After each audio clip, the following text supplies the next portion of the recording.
The wheels of the train clattered a rhythm against the steel tracks, a heartbeat pounding through the dry, endless expanse of the New Mexico territory. It was a land of harsh beauty, of towering red rock mesas that looked like God's unfinished sculptures, and a sky so big and blue it threatened to swallow a person whole. The year was 1871, and the world was stretching west, pulling itself thin and taut like old leather. Inside the third-class carriage, the air was thick with coal smoke, sweat, and the fine red dust that seeped through every crack. The dust settled on Emma Collins' dark wool skirt, a fine grit that she no longer bothered to brush away. She sat on the hard wooden bench, her spine aching from 3 days of travel, and clutched the small, precious bundle in her lap. It was not jewelry, nor money, for she had precious little of either. It was a stack of letters, bound tight with a piece of faded twine. Her gaze drifted past her own reflection in the dirty glass to the world outside. This was the West. It was not the gentle green hills of the East, where she had been raised in borrowed homes. This land was raw, and it felt dangerous. The talk on the train had been filled with it. Men with dusty hats and sun-squinted eyes spoke in low tones about the railroad pushing through, about the Indian Wars, and about the tribes being forced from the land. They said the Navajo, who had lived in these canyons for centuries, were being hunted like animals. A shiver, unrelated to the dry heat, ran down Emma's back. She lowered her gaze to the letters. The handwriting on the envelopes was strong, almost severe, and addressed only to Miss E. Collins. The letters inside were signed simply S.M. He had described himself as a widower, a rancher in a town called Willow Creek, a man who had lost his wife to the fever some 2 years prior. His letters were direct, lacking the flowery nonsense she had seen in penny novels. He had been honest about his needs. He needed a wife, yes, but more. He needed a partner. He was building something. He had written, and he needed a woman who understood work, not one who feared breaking her nails. One phrase from his last letter had burned itself into her memory. "I am not a young man seeking a prize," he had written. "The West is hard, and I have no use for a porcelain doll. I need a life partner." Emma's hand instinctively went to her left temple, her fingers tracing the faint, silvery line that disappeared into her hairline. She knew what she was. She was 24 years old, plain and marked. The scar was a relic of her childhood, a foolish fall from a horse she had been warned not to ride. It was not grotesque, not a disfigurement that made people gasp, but it was there. It was the flaw that confirmed what her aunt had always told her. "Emma, you are not pretty enough for a good match. You must learn to be useful." She had been useful. That was the word that had defined her entire life. After her parents were taken by the cholera that swept through their small Ohio town, she had been shipped to relatives in Boston. She was the poor cousin, the orphan, the extra mouth to feed, the unpaid help. She had spent the last 15 years being useful, mending clothes she would never wear, cooking meals she would eat alone in the kitchen, and raising children who were not her own. She had lived in the shadows of other people's lives, a ghost in homes that would never be hers. This, the train, the dust, the impending marriage to a stranger, was her escape. It was not just for a meal ticket, though that was part of it. It was for freedom. It was the desperate, clawing need to own her own life, even if that life was in a shack on the edge of the known world, married to a man she had never seen. The West, to Emma, was not just a place. It was a blank page, a chance to finally be the author of her own story. She closed her eyes against the rhythmic clatter, and the smell of smoke and dust transported her back, not to Boston, but further, back to a time before she was a burden, before the scar, back to a small, dusty settlement near the border, where her father, a hopeful but failed prospector, had built a lean-to against a red rock. They had lived near a Navajo encampment then, for a brief, golden year before the sickness came, and she had not been alone. There had been a boy, His name was Little Hawk. He was perhaps 2 or 3 years older than her 8 years, with eyes that held the deep, quiet wisdom of the canyons and a laugh that was as sudden and bright as a desert stream. He had taught her the names of the plants, which ones could heal and which could harm. He had shown her how to track a lizard in the sand. They had swum in the cold creek, their small, brown and white bodies flashing in the sun. 2 children, ignorant of the lines the world would soon draw between them. She had adored him. It was the clean, uncomplicated adoration of childhood, a feeling she had not experienced since he was the only person who had ever seen her, truly seen her, not as a girl, not as a white child, but just as her. The memory soured, as it always did. The end came swiftly. The soldiers arrived. Not just a patrol, but a regiment, with blue coats and bright sabers and grim faces. They had come to move the tribe. The word was relocation. The reality, even to her child's eyes, looked like an eviction at gunpoint. She had hidden behind a rain barrel, her small body trembling. As she watched them round up the Navajo, she saw Little Hawk standing beside his mother. He was not crying. His face was a mask of stone, but his eyes were burning. A soldier, impatient, shoved the boy's mother. Little Hawk lunged, a tiny, furious warrior, and the soldier backhanded him, sending him sprawling into the red dust. That was her last image of him. A boy on the ground, in the dirt, being forced from the only home he had ever known, his gaze fixed on the disappearing line of the horizon. They had left the next day, her family, fleeing the sickness that was coming, and a few months later, she was an orphan, sent east, her life cleaved in 2. The girl who played in the sun with a Navajo boy was gone, buried, and the useful, scarred Emma had taken her place. The train jolted, pulling her back to the present. A man across the aisle, a whiskey drummer with a stained vest, was holding forth. "Mark my words," he said, his voice oily. "This Silas McCrae is the one to watch. Buying up all the land the army clears. Got some kind of deal with the railroad. They say anything the Navajo used to call home, he calls his own now." Another man, a farmer with hands like worn leather, spat a stream of tobacco juice into a nearby spittoon. "Heard he's got connections. Knows just when and where the army is gonna push. Seems convenient. Him getting all that prime grazing land for pennies on the dollar."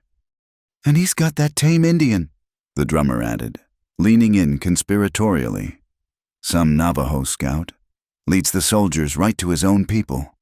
I heard a real Judas, that one, but McCrae trusts him, uses him for everything.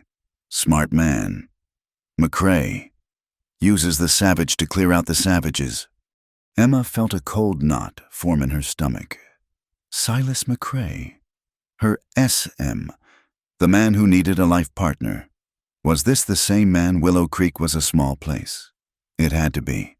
She pulled a small, cracked hand mirror from her reticule, the one piece of her mother's she still owned. She stared at the woman reflected in the glass. The face was pale, tired, the eyes wide with an anxiety that was now deeper than just meeting a stranger. The scar on her temple seemed to pulse, a pale white reminder of her flaws. She had imagined SM as a simple man, a farmer, perhaps a man with calloused hands and a quiet nature, like the man who had written those letters. But this McCrae, the one the men spoke of, sounded like a predator, a man of ambition and cold calculation, a man who used people. A wave of nausea, sharp and sudden, rose in her throat. What had she done? Had she traded one cage for another, this one larger and infinitely more dangerous? She had come here seeking freedom, but she was bound by a contract, by the $150 he had sent for her passage, a sum she could not hope to repay in a lifetime. She was his. She had sold herself. The train's whistle shrieked, a long, mournful cry that echoed off the rocks. It was a sound that signaled an arrival, but to Emma, it felt like a warning. The train began to slow, the rhythm of the wheels grinding, protesting. Emma snapped the mirror shut. the image of the scared woman disappearing. She tucked the letters back into her bag, her hands no longer trembling, but cold and steady. She had survived her aunt. She had survived poverty. She had survived the ghost of the girl she used to be. She would survive this. She had to. She took a deep breath, the air still thick with smoke and the smell of the dry, foreign land. Willow Creek. She was here. She touched her temple, her finger finding the familiar, smooth ridge of the scar. She had spent a lifetime trying to hide it, to make people see past it. She had hoped this SM would be the one to do so. "This time," she whispered, a silent vow to the pale, frightened woman in the mirror. "This time, perhaps they will see me, not just a face." The train groaned to a final, shuddering halt outside. She could hear the hiss of steam, the shouting of men, and the barking of a distant dog. Her new life was waiting, just beyond the carriage door. Emma Collins stood up, straightened her skirt, and prepared to meet her husband.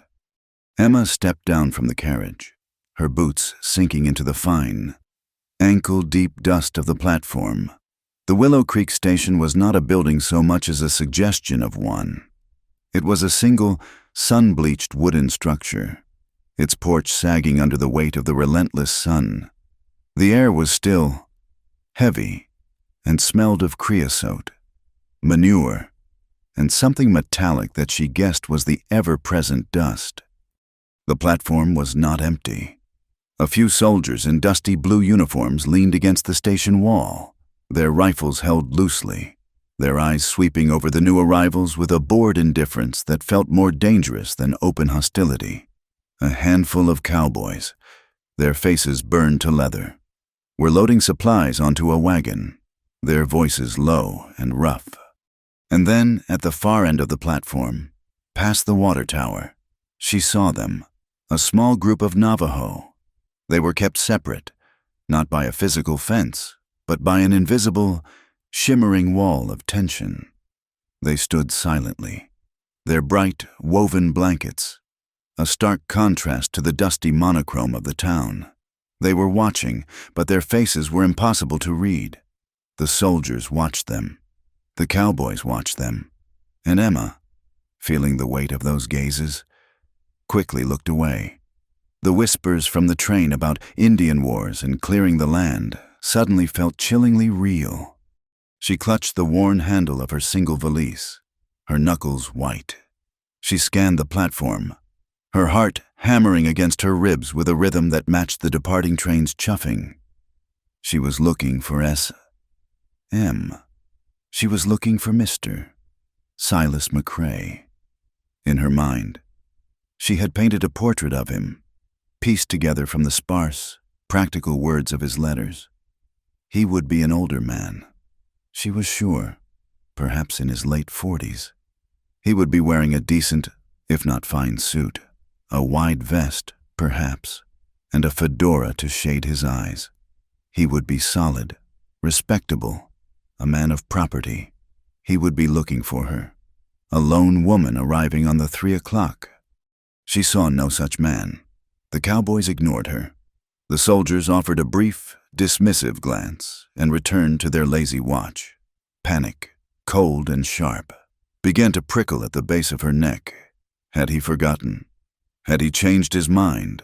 Was she now stranded, a plain woman with no money and no connections, in the middle of a territory that felt like the edge of the world? Then, a figure detached itself from the shadows near the station's freight office.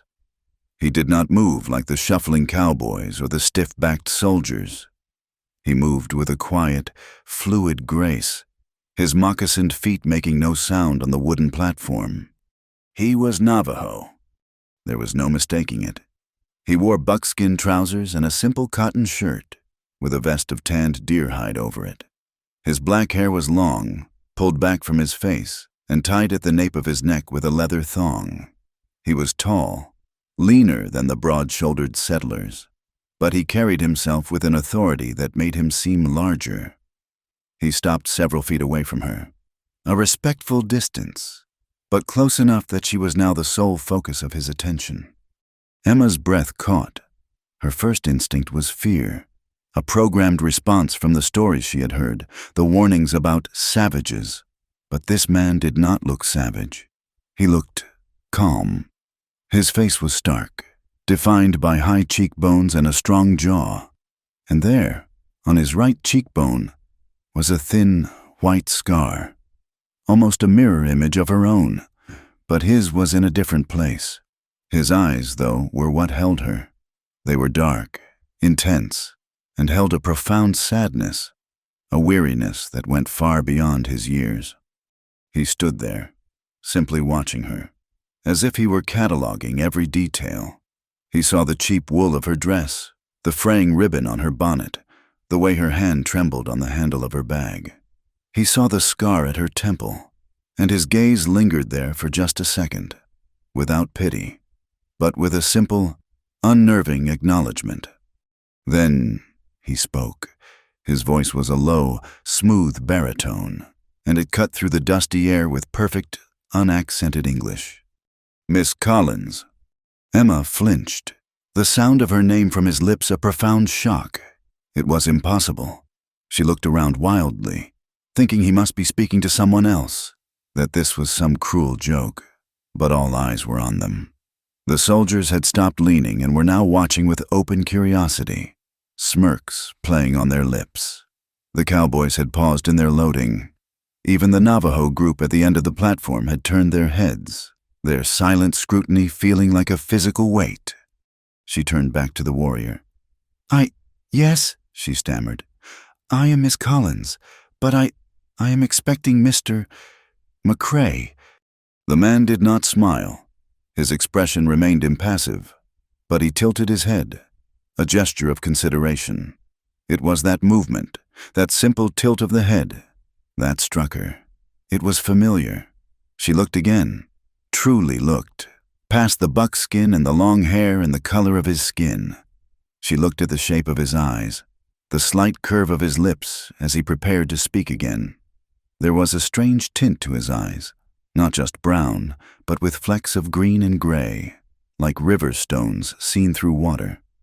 And then she smelled it, faint, beneath the dust and the sun. But it was there, the scent of pine resin, of wood smoke, and of the dry, clean earth after a rain. It was a smell from a lifetime ago, a smell from a sun-drenched creek bed. Her heart did not just hammer. It stopped. It ceased to beat for one agonizing, impossible second. The world tilted, the noise of the station fading to a dull roar. "Little Hawk." The name was a breath, a whisper she had not even realized she'd spoken aloud. For the first time, the man's composure broke. His eyes widened, just slightly. The mask of the impassive scout cracked, and for a fleeting instant, she saw the boy he had been. He searched her face, his gaze stripping away the years, the tired lines, the faded bonnet. He was looking for the girl. "Emma," he breathed, and his voice was different now. It was not the cold scout. It was the boy. He remembered the stubborn blonde girl who had insisted on learning the Navajo words for rock and sky. He remembered the girl who had shared her biscuit with him and had not flinched from his touch. It was him, this warrior, this man standing in the center of a hostile platform, was the boy who had been her only friend, the boy she had watched being beaten and dragged from his home all those years ago. The world, which had tilted, now threatened to spin completely off its axis. The shock was so profound, so complete, that she felt dizzy. She had come here expecting a stranger, a gruff widower named Silas. Instead, she had found a ghost. She had found the one piece of her childhood that she had locked away, the one memory that was too pure, too painful to touch. And he was here, not as a ghost, but as a man who, according to the whispers on the train, was a tame Indian, a Judas who worked for Silas McCrae. The silence stretched, charged and heavy. The smirks on the soldiers' faces had widened into leers. One of them nudged his companion. "Well, look at that. McCrae's boy is friendly with the new stock. A woman, the preacher's wife by the look of her severe black dress, walked by. Clutching her young son's hand, she saw Emma standing there, talking to the Navajo, and she physically pulled her child to the other side of her, her face a mask of pinched disapproval. The station master, a portly man with a clipboard, glared at Emma, his eyes raking over her, and she could hear his unspoken thought as clearly as if he had shouted it, "A mail-order bride, and she is already soiled goods, talking to an Indian before her boots are even dusty." The social lines had been drawn in the dirt, and she had just stepped right over them. Kai, she could not think of him as Little Hawk. Not now saw the shift. The flicker of recognition in his eyes vanished, replaced by the cold, weary mask of the scout. He was once again the impassive stranger. "You are unharmed from your journey?" he asked, his voice returning to the formal, flat tone. I am fine," Emma managed, her voice trembling.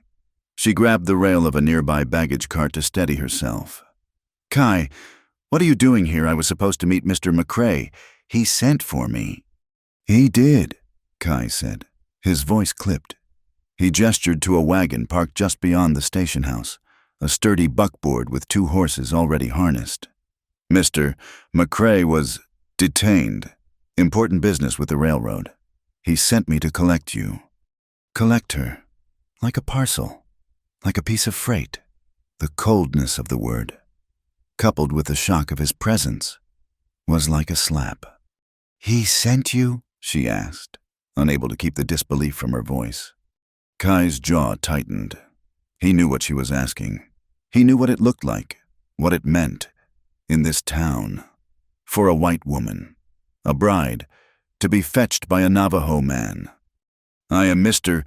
McCrae's scout," he said, his voice hard. "And his guide. He trusts me to handle his affairs."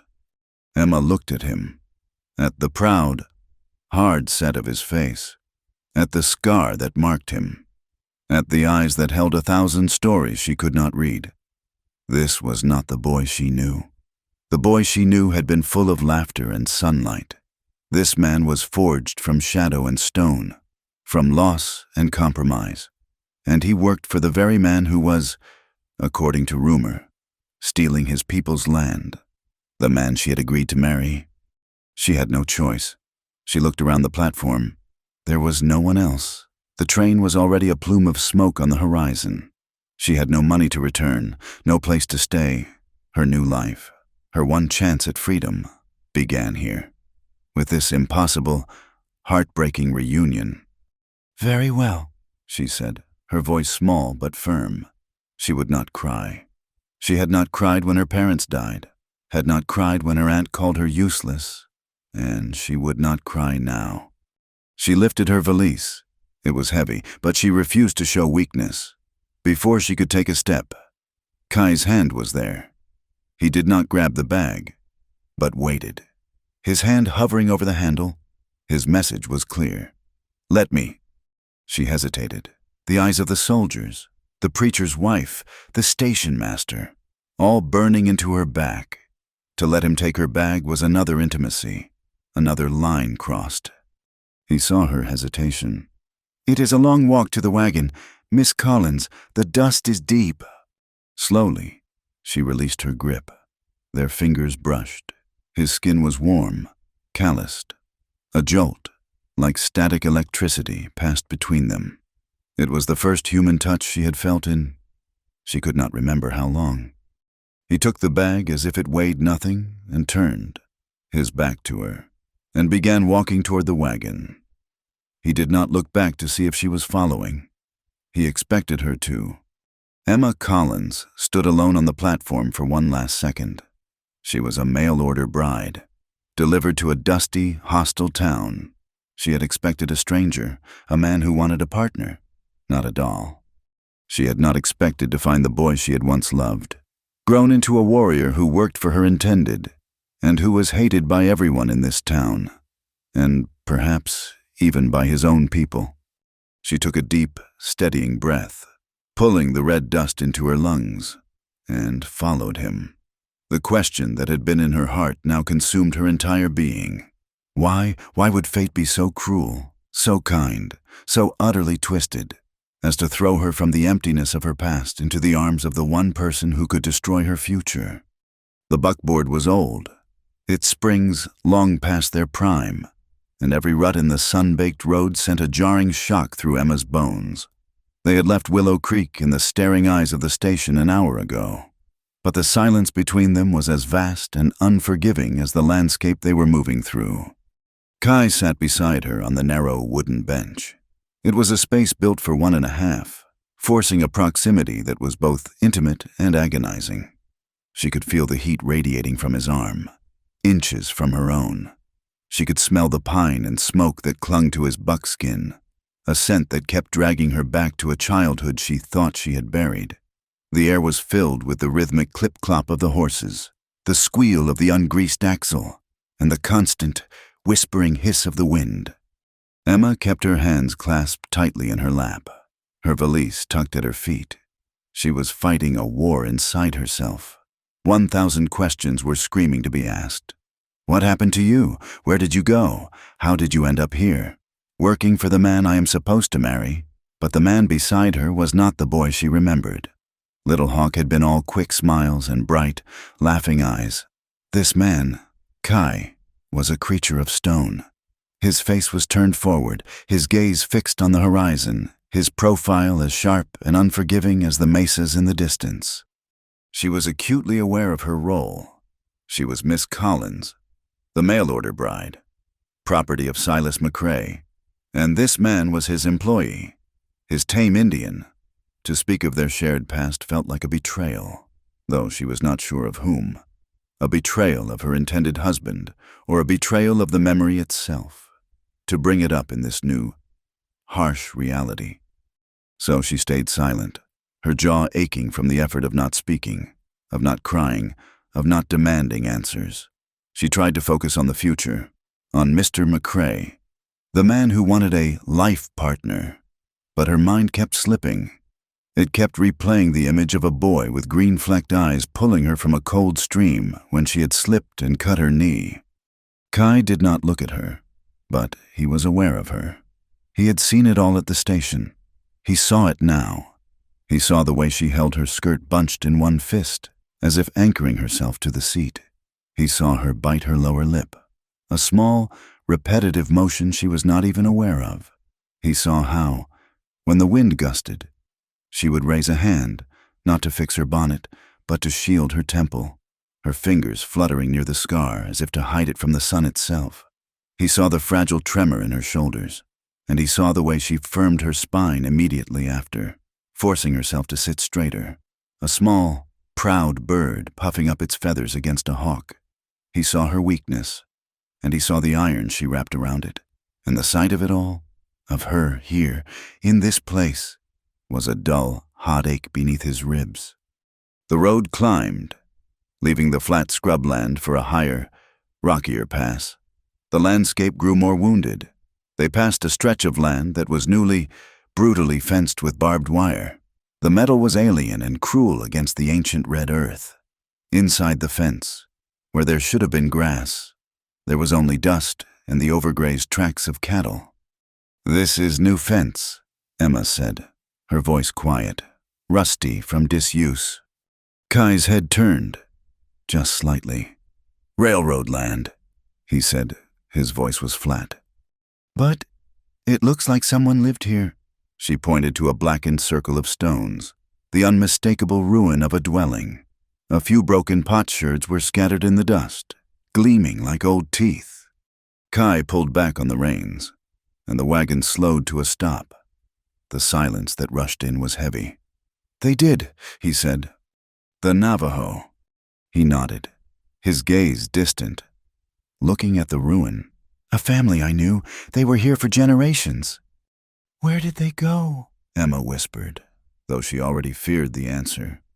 "Some to the reservation, some into the hills, where they starve, some into the ground." He flicked the reins, and the wagon lurched forward, the moment broken. The raw, quiet violence of his words chilled her.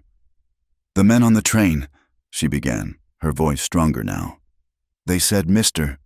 McCrae was buying this land, that he was working with the railroad. Kai's hands tightened on the leather reins. The horses felt his tension and their ears flicked back. McCrae is an ambitious man, he said, his voice carefully neutral. He and the railroad both believe this land is empty. They pay the army to make it so. And you, she dared to ask, the question tearing out of her, you work for him. You help them. He turned to look at her then, and the full force of his gaze hit her like a physical blow. The cold mask was gone, and beneath it was a simmering rage, a deep, bottomless pain that stunned her. I am a scout, he said, his voice low, intense. I walk between two worlds, Miss Collins, and both worlds spit on me. My people see a traitor who wears the white man's boots. The white men see a savage they can use, but never trust. I do what I do. I lead the patrols. I talk to the officers. I sit at McCrae's table to keep the blood to a trickle instead of a flood, to warn who I can warn, to move my people before the soldiers arrive, not after. It is a worthless choice, but it is the only one I have. He looked away from her, back to the horizon, his face closing up once more. Silas McCrae is a hard man, but he is a man of his word. In his own way, he is building an empire, and he crushes whatever is in his path. The Navajo, the Apache, and now, it seems, you. Emma recoiled. What does that mean? It means you are here. You are another piece in his collection, another part of his plan. Before she could process the chill of his words, before she could even form a reply, the world exploded. A loud, sharp crack echoed through the canyon, a sound far louder than a firecracker. Simultaneously, a thwack sound split the air next to her ear, and a chunk of the wooden seat beside her head splintered, spraying her face with stinging fragments of wood. A sniper. She had no time to scream. She had no time to even breathe. Kai reacted with the speed of a striking snake, his left arm, hard as iron, snaked around her waist. In one violent, fluid motion, he hauled her off the seat and threw them both into the bed of the wagon. She landed hard on her side, the air knocked from her lungs, and then he was on top of her, his body a heavy, protective shield, pressing her down against the rough, dusty floorboards. Get down, stay down, he roared, his voice a stranger's, a warrior's. He was shouting at the horses, his other hand still holding the reins, pulling them savagely. The wagon lurched, wheels screaming as it careened off the road. Another shot cracked, this one whining off a rock face to their left. Emma cringed, burying her face against Kai's chest. She was crushed beneath him, her world reduced to the thundering of the horses' hooves, the rattling of the wagon bed, and the frantic, pounding hammer of his heart against her cheek. She could smell him, the pine, the smoke, and now the sharp, coppery scent of sweat and adrenaline. He drove the wagon like a madman, not on the road, but through the landscape, crashing through sagebrush and over rocks, using a shallow arroyo as a trench.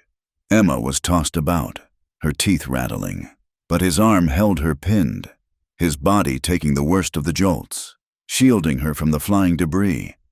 After several agonizing minutes, he wrenched the horses to a stop, pulling them into the cover of a thicket of juniper trees at the base of a sheer rock wall. The sudden silence was deafening, broken only by the horses' panicked, heaving breaths and her own ragged gasping. Kai did not move from on top of her for a long moment. He was listening, his head raised, his entire body poised and alert. The only sound was the wind. Finally, he pushed himself up, his weight lifting from her.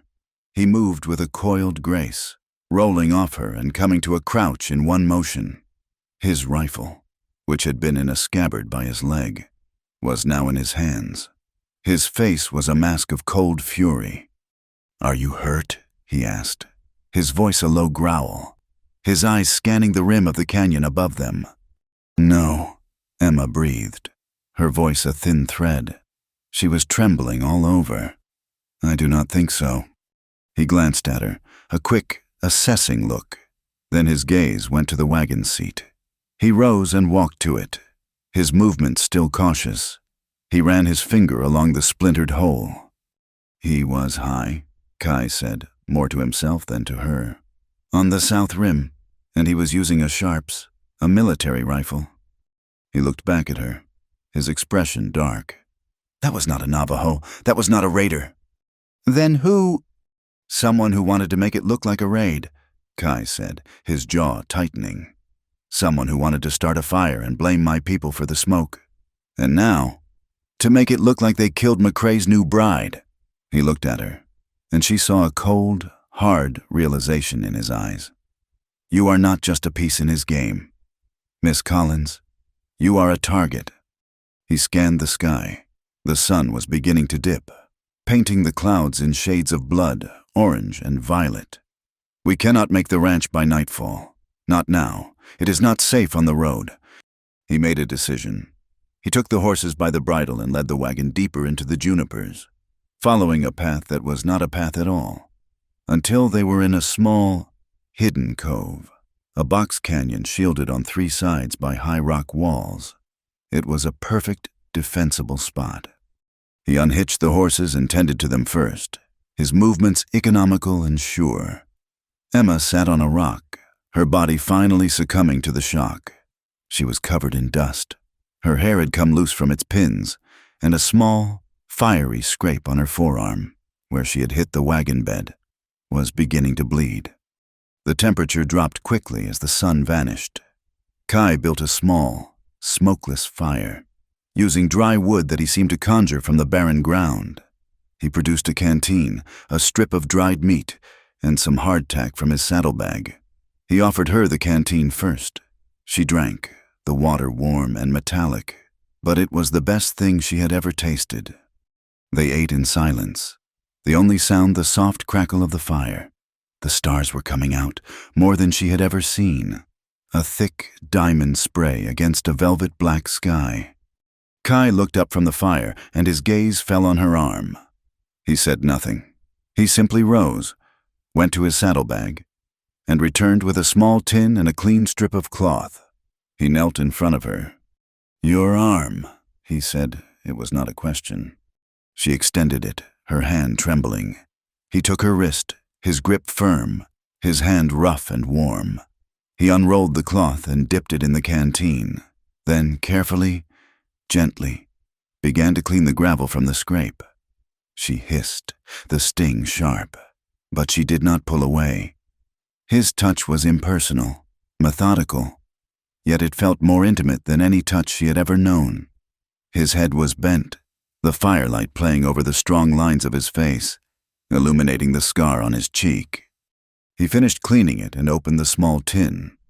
It was a dark salve that smelled of pine and herbs. He applied it with his finger, his touch now impossibly light, before wrapping the cloth neatly around her forearm and tying it off. His hands lingered for a moment, his thumb resting on her wrist. He was not looking at her arm. He had raised his head, and his eyes were locked on hers. He was not looking at the scar on her temple. He was looking into her, his gaze as direct and piercing as the sniper's bullet. In his eyes, she saw the boy he had been, the warrior he had become, and the terrible, shared danger they were now in. Then he released her and stood up, moving away to the edge of the firelight to take the first watch. Emma pulled her knees to her chest, wrapping her arms around them, her bandaged arm on top. She stared into the small fire. Her entire world shrunk to this tiny circle of light in a vast, dangerous darkness. She had come west seeking freedom, a new beginning. She had found a past she thought was dead, a future that was already stained with blood, and a danger that was as real and as wild as the stars burning overhead. She understood, with a terrible, final clarity, that her life had turned on a hinge the moment she saw Kai Yazzie standing on that platform. There was no going back. They arrived at the McCrae Ranch as the sun reached its zenith, a cruel, white eye in the vast blue sky. Emma had expected a ranch, a home, perhaps a large farmhouse with barns and cattle. This was not a home. This was a fortress. The compound was sprawling, a raw wound of new construction in a wide, dusty valley. A half-finished, two-story main house stood at the center, built of raw lumber that had not yet silvered in the sun. Surrounding it was a chaotic sprawl of bunkhouses, storehouses, a massive corral, and what looked like a blacksmith's forge. An American flag, starkly bright against the red dust, snapped in the hot wind from a tall, unpainted pole. The place was not a ranch, it was a staging ground. It was half cattle operation, half construction site. The air was filled with the ring of hammers, the shouts of men, and the lowing of 1,000 cattle held in distant pens. The men were not just cowboys. Emma saw hard men with rifles slung over their backs, their hips heavy with pistols. They looked less like ranch hands and more like a private army. And there, near the stables, was a small, miserable cluster of canvas tents and brush shelters. A few Navajo men and women worked, their movements slow and defeated. They were mending harnesses, sorting grain, doing the lowest, dirtiest work, all under the watchful eye of a white foreman with a shotgun cradled in his arms. The sight of their bowed heads sent a fresh wave of sickness through Emma. As Kai pulled the wagon to a stop in front of the main house's porch, he seemed to shrink. The tension rolled off him in palpable waves. He was no longer the quiet, intense protector of the canyon. He was back in his cage. The front door of the house opened, and a man stepped out. This was Silas McCrae. Emma's first thought was that the letters had lied. The man who had written of needing a life partner was, in her imagination, a man of the earth, simple, sturdy, perhaps a little rough. The man on the porch was none of those things. He was in his late 40s, tall and solid, but he was not dressed for ranching. He wore immaculate gray trousers, polished boots, a white shirt, and a silk vest. His dark hair was lightly silvered at the temples, and his face was clean-shaven, a rarity in this part of the country. He looked like a banker, or a politician from back east. He stood on the porch, his thumbs hooked in his vest, and he watched them. His expression was not one of welcome. It was one of assessment. "You are late, Kai," he said. His voice was not loud, but it carried a smooth, educated baritone that held the unmistakable ring of command. "We had trouble on the pass, Mr. McCrae." Kai said he had not moved from the wagon seat, but his entire posture was one of deference. He was the employee. "A shooter, high on the rim." McCrae's eyebrows lifted, a flicker of genuine, or perhaps feigned, surprise. "Navajo."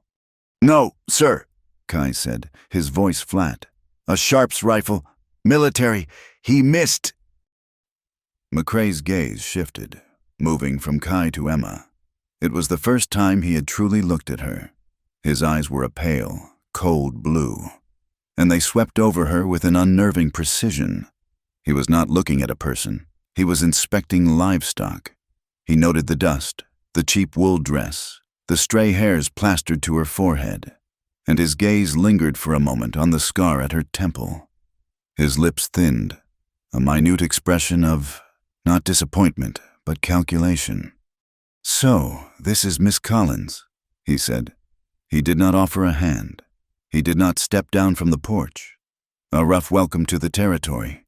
"It seems—" "Mr. McCrae," Emma said, her voice small. She tried to stand, but her legs were stiff and trembling from the ordeal. "Silas," he corrected her, though it was not an invitation. It was a statement of ownership. "You will call me Silas. You are to be my wife. After all," he said wife with the same intonation he might have used for bookkeeper or cook. He turned his cold gaze back to Kai. "You handled the situation. Good. That is what I pay you for. Unload her things. See to the horses." He glanced back at Emma. "The house is not what you might be used to, but it is the largest in the valley, and it will be Martha. A woman appeared in the doorway behind him.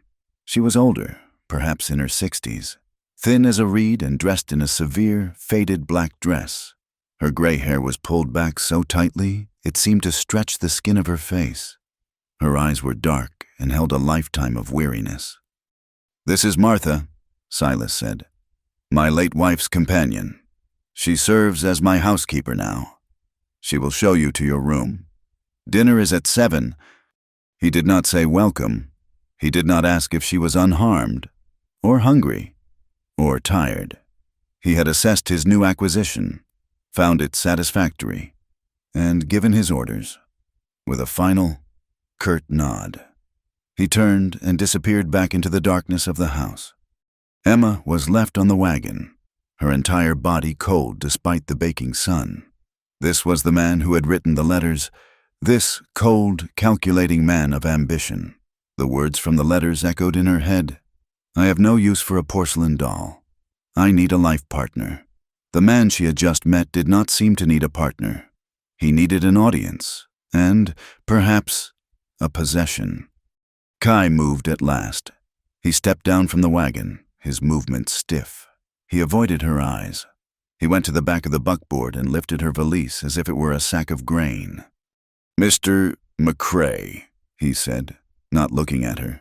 "He is not what I expected," Emma finished for him, her voice a whisper. Kai's head snapped up, and for a second, she saw a flash of the man from the canyon, a flash of shared understanding, but it was gone as quickly as it came. He looked away, toward the house, where Martha now stood on the porch, waiting. "Go on," he said, his voice a low growl. "She is waiting." He turned and led the horses away toward the stable, his back rigid. Emma, feeling utterly alone, climbed down from the wagon and walked toward the woman in black, toward the house of the man she had agreed to marry. The dinner was a surreal ordeal. The dining room was half finished, the walls unpainted, but the table was a massive, polished mahogany, a relic from some other, finer life. It was set with heavy silver and crystal that seemed absurd in the raw, dusty house. Silas sat at the head of the table. Flanking him were not ranchers, but the hard-faced men she had seen outside, along with 2 men in suits who looked like they belonged in a bank in Philadelphia. They were here for the railroad. She gathered from the scraps of conversation. They spoke of timetables and land acquisition and shipping contracts. Emma sat at the other end of the table, a small, silent figure in her best, mended dress. She was the only woman. Kai was not there. He was, she assumed, eating in the bunkhouse, or with the other Navajo, though she suspected he was welcome in neither. Silas directed the conversation, but he made a point to address her, his voice carrying down the long table. "Emma, my dear," he said, and the possessive "my" made her flinch. "You had a trying journey. I hear an adventure with my man, Kai." The men at the table paused, their forks hovering, their eyes turning to her. "He was very capable, sir," Emma managed, her face hot. Silas smiled, a thin, cold expression that did not reach his eyes. "He is a capable savage, Miss Collins, one of the few I have found to be truly useful. But you must understand, this is not Boston. You must shed those Eastern sympathies. Out here, you stand with your own kind. If you show softness to the Indian, they see it as weakness, and weakness," he said, taking a sip of his wine, "is something this land does not forgive. It is a lesson you must learn quickly if you are to be the mistress of this house." The threat was clear, wrapped in a veneer of husbandly advice. He was telling her to stay away from Kai. He was telling her to choose her side. Later that night, Martha led her up the stairs to a small, stark room at the back of the house. It contained a narrow bed, a washstand, and a single wooden chair. It was cleaner than any place she had lived in Boston, but it felt like a cell. As Emma stood in the doorway, Martha pressed a heavy iron key into her hand. "For the door," the old woman whispered, her voice like dry leaves. "Is it necessary?" Emma asked. Martha's dark, tired eyes met hers. "Mr. McCrae has many men working for him. They are not all gentlemen." She paused, her gaze softening for the first time. A flicker of something. Pity, camaraderie. "You are a brave girl to come all this way alone." "I did not know what else to do," Emma whispered, the admission tearing from her. "None of us do, child," Martha said. She leaned in, her voice dropping so low Emma had to strain to hear. "Be careful, Mr. McCrae. He is not the man his first wife married. This land, the railroad, the war, it changed him. Or perhaps it only revealed what was always there. Do not believe everything he tells you, especially not about the land, or about the Navajo." Before Emma could respond, the old woman gave a curt nod and was gone, her black dress disappearing soundlessly down the dark hallway. Emma locked the door. The next few days passed in a blur of dust and tension. Emma tried to make herself useful, but there was little for her to do. The house was Martha's domain. The ranch was Silas's. She was a guest, or a prisoner, waiting for a wedding that had not been mentioned since her arrival. She saw the social lines, as sharp and as cruel as the new barbed wire. The white ranch hands, the gunmen, treated her with a forced, leering respect when Silas was present, and with open, dismissive contempt when he was not.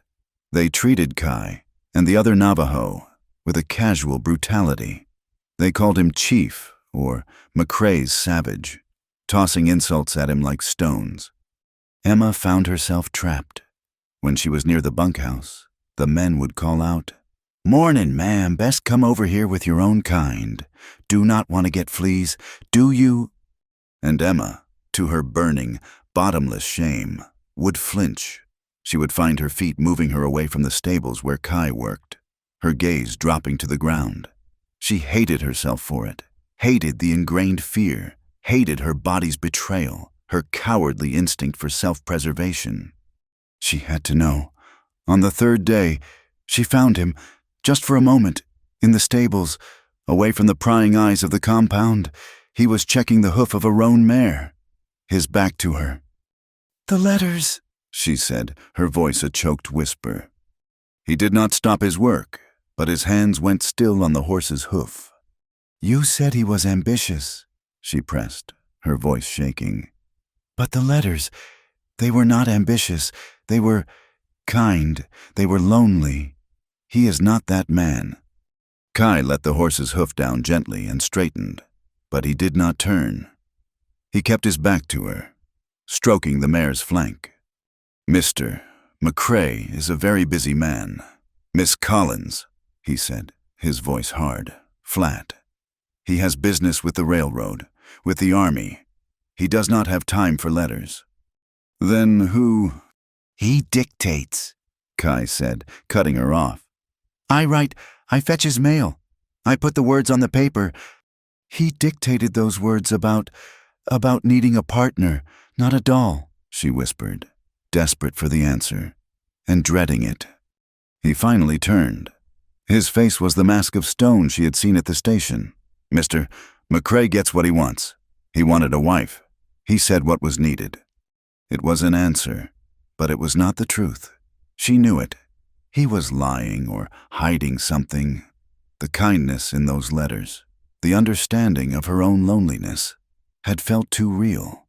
It was not the voice of Silas McCrae, and she was suddenly, terrifyingly, almost certain whose voice it had been. That night, she could not sleep. The house was too quiet, and then it was not. She heard voices from downstairs, from Silas's office, the room beneath hers, a low rumble of male voices. She slipped out of bed, her bare feet cold on the raw wood floor. She eased her door open. She had not locked it, and crept down the dark hallway, the voices growing clearer. She hid in the deep shadows of the main staircase, peering through the balusters.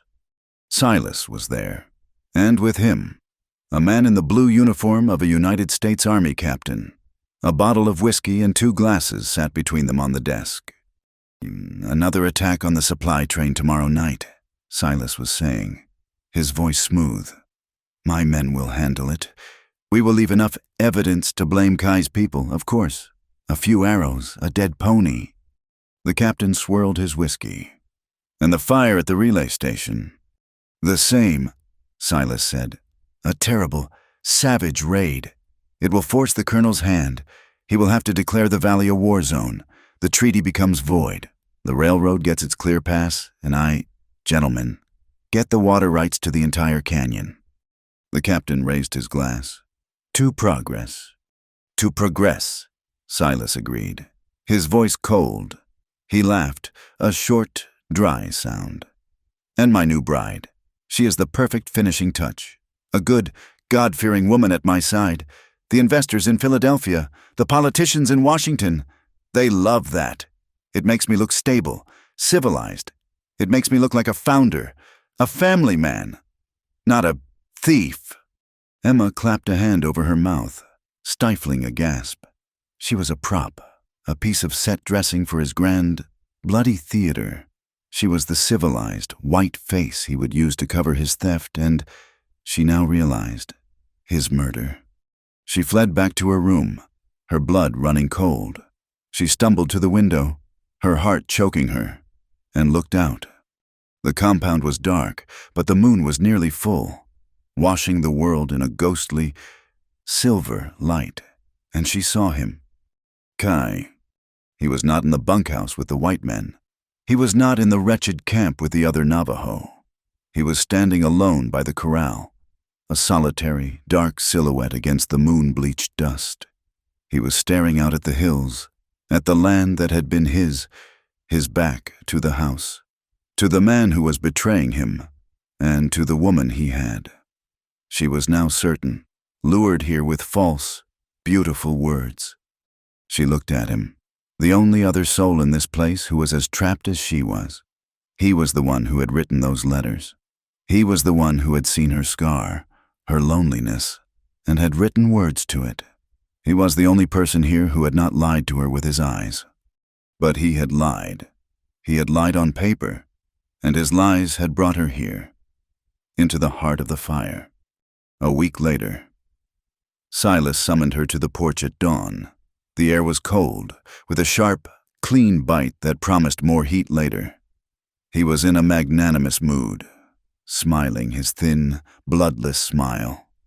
"My dear," he said, placing a hand on her shoulder. She fought the urge to flinch.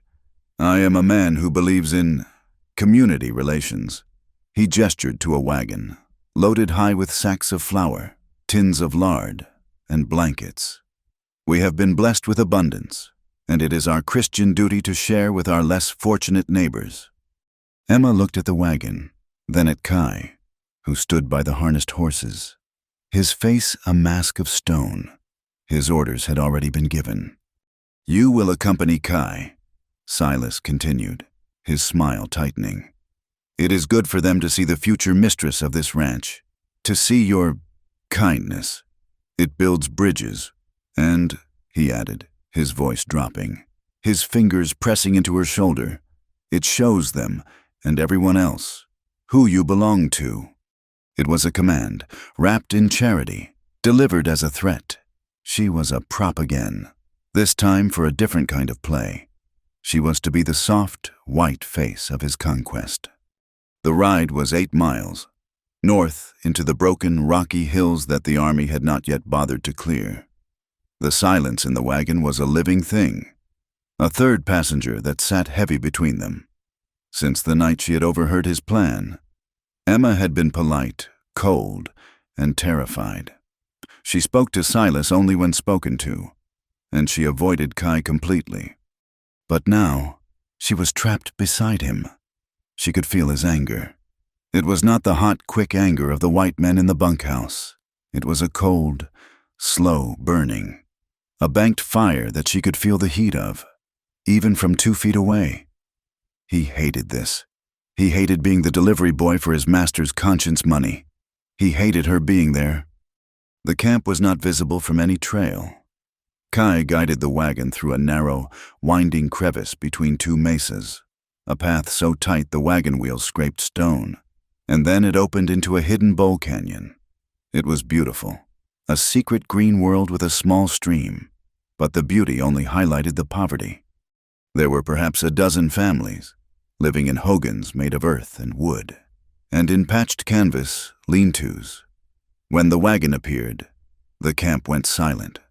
The laughter of children, which she had heard echoing a moment before, was instantly cut off. Women carrying water from the stream froze, their faces turning to them, their eyes hard and suspicious.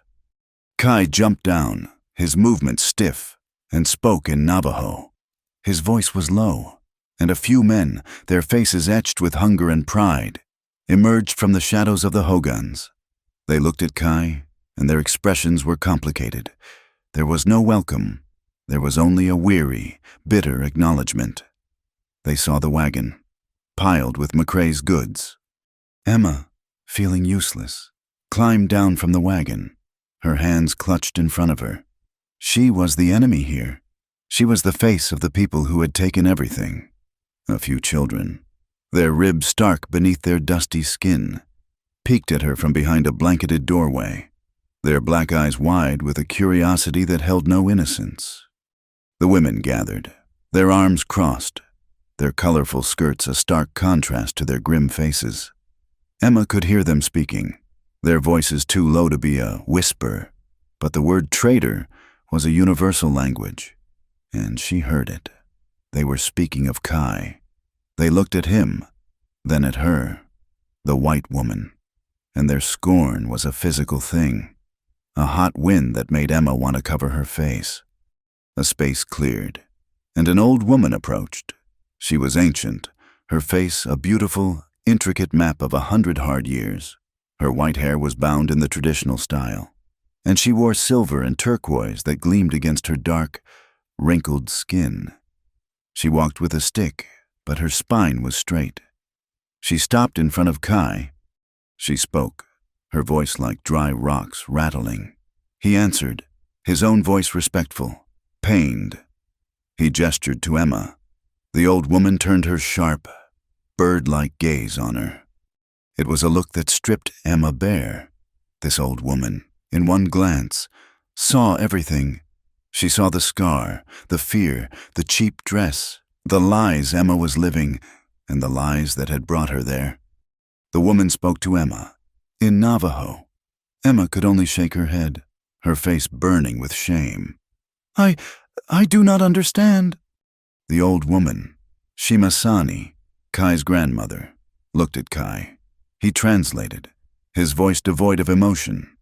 She asks what a woman who is to marry the man who starves us is doing in our camp, besides counting what is left to steal.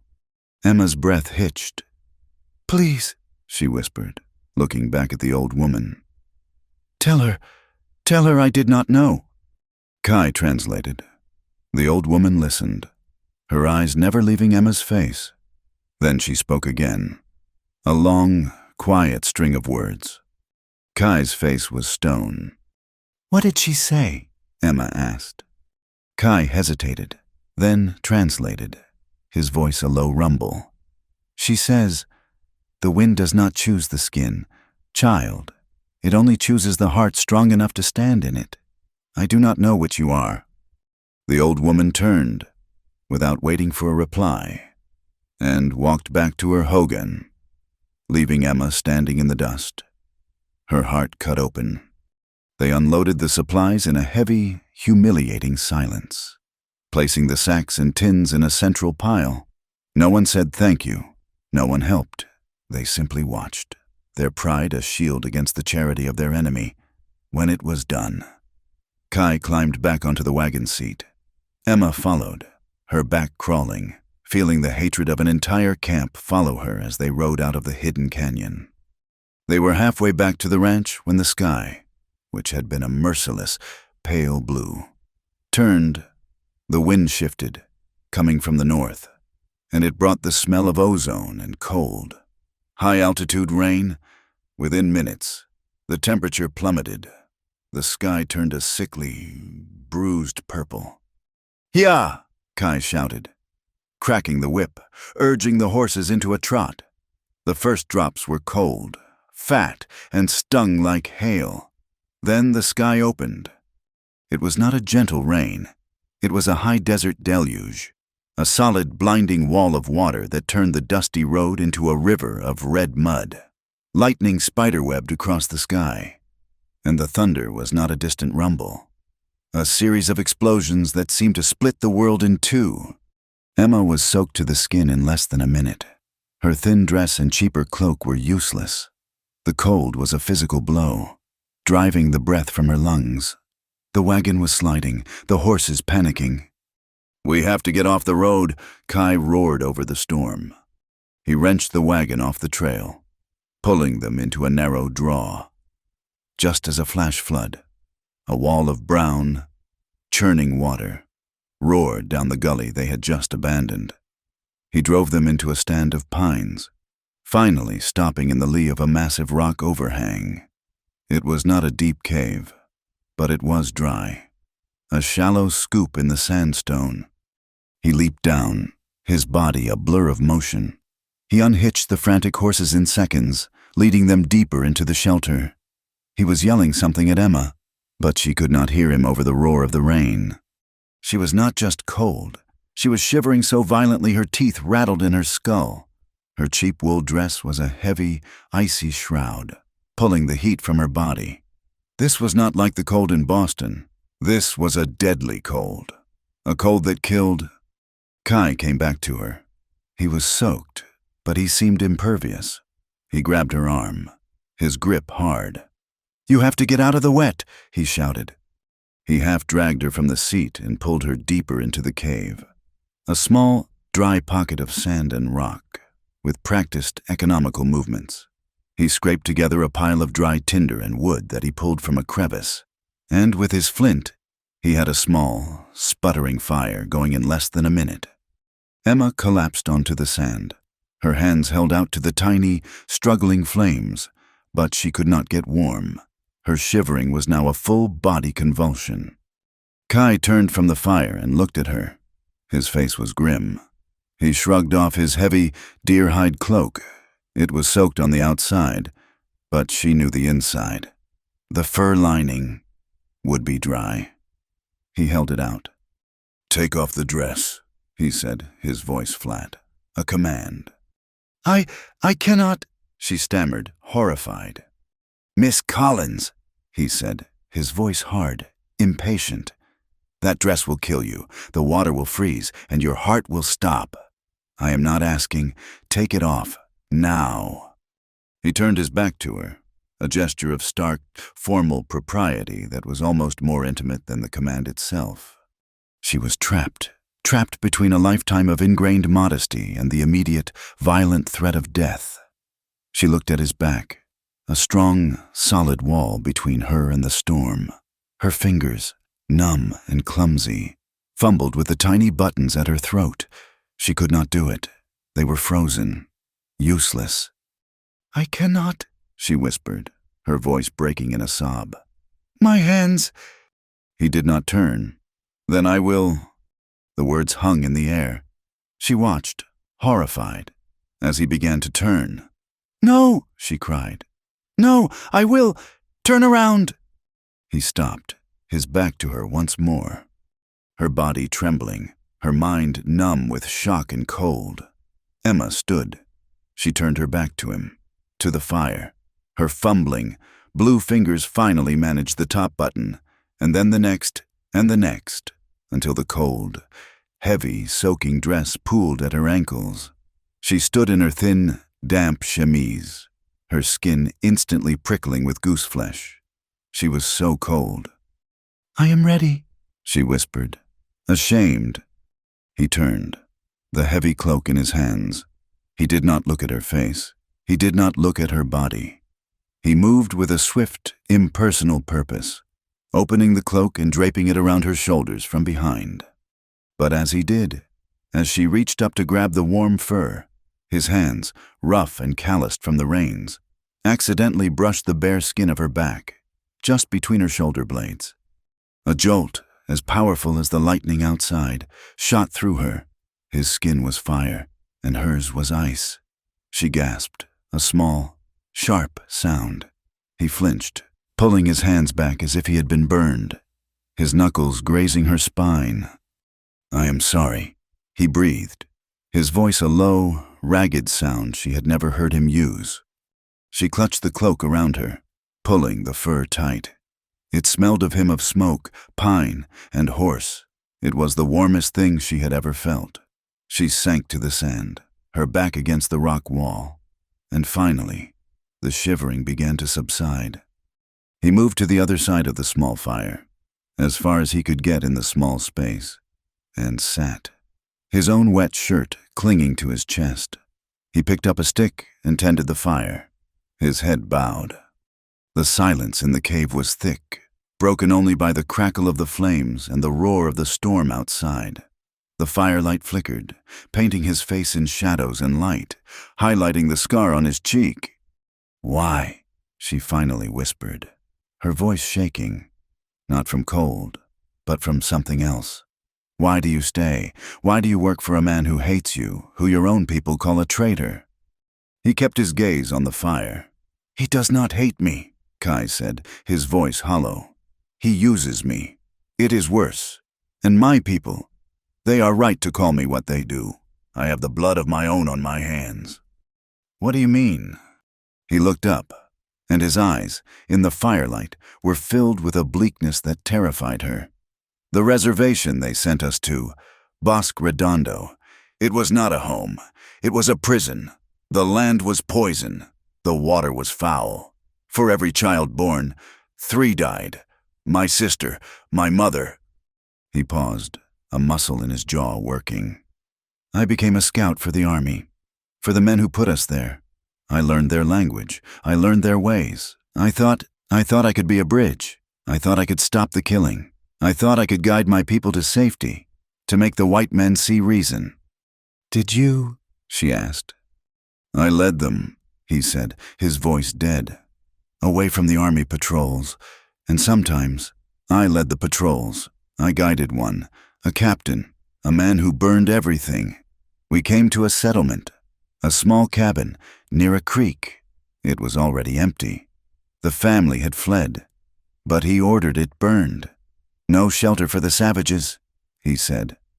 Kai's gaze was locked on something far beyond the cave. I did what he said. I watched it burn. And in the ash, I found a doll, a little corn-husk doll. Someone had left a child's toy behind." Emma's blood went cold. She could not breathe. "Where?" she whispered. "Where was this cabin?" "North of the Gila River," he said, his voice ragged. "By a shallow creek. There was a broken fence, a place where a horse had fallen." Emma let out a sound, a strangled, broken sob. She pressed her knuckles to her mouth. She was shaking again, but it was not the cold. It was the memory, the fall, the scar, her father's fury, the small, happy home they had for one brief year. Kai's head snapped up. He saw her face. He saw the recognition, the horror, and his own face, his own mask, broke. The pieces clicked. The girl he met at the station. The scar, the cabin. "Emma," he breathed, his voice shattering. "Oh, God, no, it was your home." She was crying now, hot, silent tears that drizzled down her face. We left," she choked out. "The sickness was coming. We left, but it was ours." He had done it. He had been there. The man who was her first friend, her only memory of kindness, was also the man who had helped erase her past. The same tragic fire had marked them both. He moved, crossing the small space in an instant, kneeling in front of her. "I did not know. Emma, I swear, I did not know." "It does not matter," she sobbed, turning her face away. "It does," he insisted, his voice thick. He reached out, as if to touch her, then pulled his hand back. "It is all one terrible story." He sat back on his heels. his face a mask of guilt. And I am the worst liar of all. She looked at him, her vision blurry with tears. What are you talking about? The letters, he said, his voice barely a whisper. Silas, he cannot write, not like that. He is a man of numbers, not words. He can barely sign his own name. Emma's heart stopped. What do you mean? He told me what to write, Kai said, his gaze dropping to the fire. At first, he said, I need a wife. Find me one. Tell her I have land. Tell her she must work. That was all. But the other words, Emma whispered, her hand going to her throat. The loneliness, the partner, the porcelain doll. That, Kai said, and he finally looked her in the eye. The pain, the guilt, the shame, it was all there, raw and exposed. That was me. He was busy. He said, just write something. Make her come. So I wrote. I saw your letter. I read your words. I saw the loneliness. And I wrote back from my own. The world, which had tilted at the station, now shattered. The man she had fallen in love with. The man who had understood her. The poet who had seen her soul. It was not Silas. It had never been Silas. It was Kai. The shock was a physical blow. Betrayal and a terrible, soaring recognition warred within her. He had seen her. He had understood her. And he had used that understanding to lure her, like an animal, into a trap. You, she whispered, her voice trembling, not with tears, but with a new, cold, searing rage. She scrambled to her feet, the fur cloak clutched around her. You saw my heart, she said, her voice shaking. And you used it. You used it to buy me for him, for your master. She took a step back, her eyes wide, the horror dawning. This was all a lie, a game. You used my own soul against me. Emma, no, he said, standing, his hands held out. I did not know it was you, not until the station. It was just words. Words, she shrieked, her voice cracking. Those words were my life. They were the only hope I had, and you used them. You sold me. She could see it now, the cold transaction. You used my heart to pay for your place at his table, to buy his protection. You used me to earn your blood money. She did not slap him. She did something worse. She turned her back on him. A final, complete dismissal. She walked to the mouth of the cave, her bare feet pressing into the damp sand, and stared out at the storm, which was finally, terribly, beginning to pass. The rain was easing to a drizzle, the thunder a distant, sullen rumble. Get away from me, she choked out, her shoulders shaking. Just stay away from me. Kai stood by the fire, the truth, the tragedy, the full weight of his actions, crushing him. He sank back to the ground, his face in his hands. Outside, the storm broke. Inside the cave, the air was thick, poisoned. They were two people in a small, dry place, a man and a woman who had been bound by a shared childhood and a shared tragedy, and who were now, by that same truth, ripped impossibly apart. They did not sleep, they waited, on opposite sides of the fire, for a dawn they both dreaded. The ride back was a journey through a shared, silent hell. They did not speak. The wagon wheels grinding in the drying mud was the only sound, a noise like teeth grating. Emma sat on the far edge of the bench, her back rigid, her hands clutching the edges of Kai's fur-lined cloak, which she still wore over her damp, ruined dress. She refused to look at him. She was a storm of shame, rage, and a terrible aching betrayal. He was the man who had seen her soul, and he had sold it for a job. Kai's face was a mask of granite. He drove the horses with a hard, mechanical focus, his gaze fixed on the trail, but his hands, which gripped the leather reins, were white-knuckled. The confession had not freed him. It had locked his cage. He had lured her here with the only truth he had ever told, and in doing so, had destroyed them both. The boy she had loved, the man he had become, had just been murdered by his own words in that cave. They were a mile from the ranch when the smell hit them. It was not the familiar, clean scent of pine smoke from the camp's cook fires. This was the acrid, greasy stench of a structure fire, of burning hay and something else, something thick and dark that made Emma's stomach turn. "Look," she whispered, her voice a dry rasp. Over the last rise, a plume of oily black smoke clawed at the clear, post-storm sky. A terrible orange glow pulsed at its base. Kai let out a sound, a low, guttural growl, and he did not need the whip. He roared at the horses, a single, sharp word in Navajo, and the animals leaped forward, the wagon crashing over the ruts, throwing Emma hard against the seat. She clung to the side, her heart pounding, not with fear, but with a cold, sickening dread. She knew, with the certainty of a prophet, what this was. An attack on the supply train, a fire at the relay station. We will leave enough evidence. Silas had not waited. They burst into the compound, and it was a scene from a nightmare. The main yard was filled with shouting men, running in frantic, useless circles. The granary was an inferno, a solid block of roaring flame that lit the entire valley. And worse, one of the smaller stables, the one adjoining the blacksmith's shop, was also engulfed, the roof caving in even as they watched, sending a shower of red and gold sparks into the sky.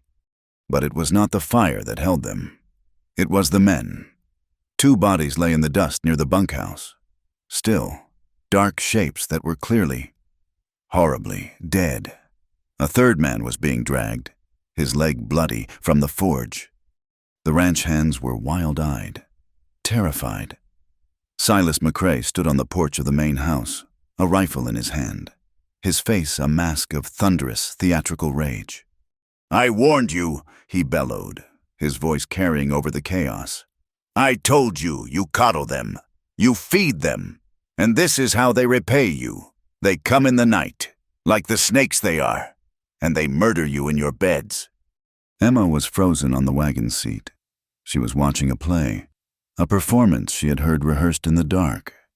A foreman, a big bearded man named Harris, ran up, his face pale and streaked with soot. "Mr. McCrae, we found this," wedged in the stable door. He was holding something, holding it up for all to see. It was a war club, decorated with dyed porcupine quills and a spray of hawk feathers. It was, to the white men, unmistakably Indian. Emma looked at Kai. His face had gone completely white. He knew, as she did, that the club was a prop. No Navajo warrior on a silent raid would leave such a thing. Silas pointed at the club. There is your proof, blood and fire, that is their only language." Then his gaze, cold and calculating, swept the yard and found the wagon. He saw Kai sitting there, his face a mask of stone, and he saw Emma beside him, wrapped in Kai's own cloak. Silas's eyes, which had been performing fury, narrowed. The calm she had heard in his voice that night, the cold calculation, now took over his face. He saw an opportunity, a way to tie up every loose end. "Kai," Silas said, his voice dropping, but it carried, slicing through the noise. You were gone, all night, and all morning." Every head in the yard turned. The shouting stopped. The only sound was the roar and crackle of the fire.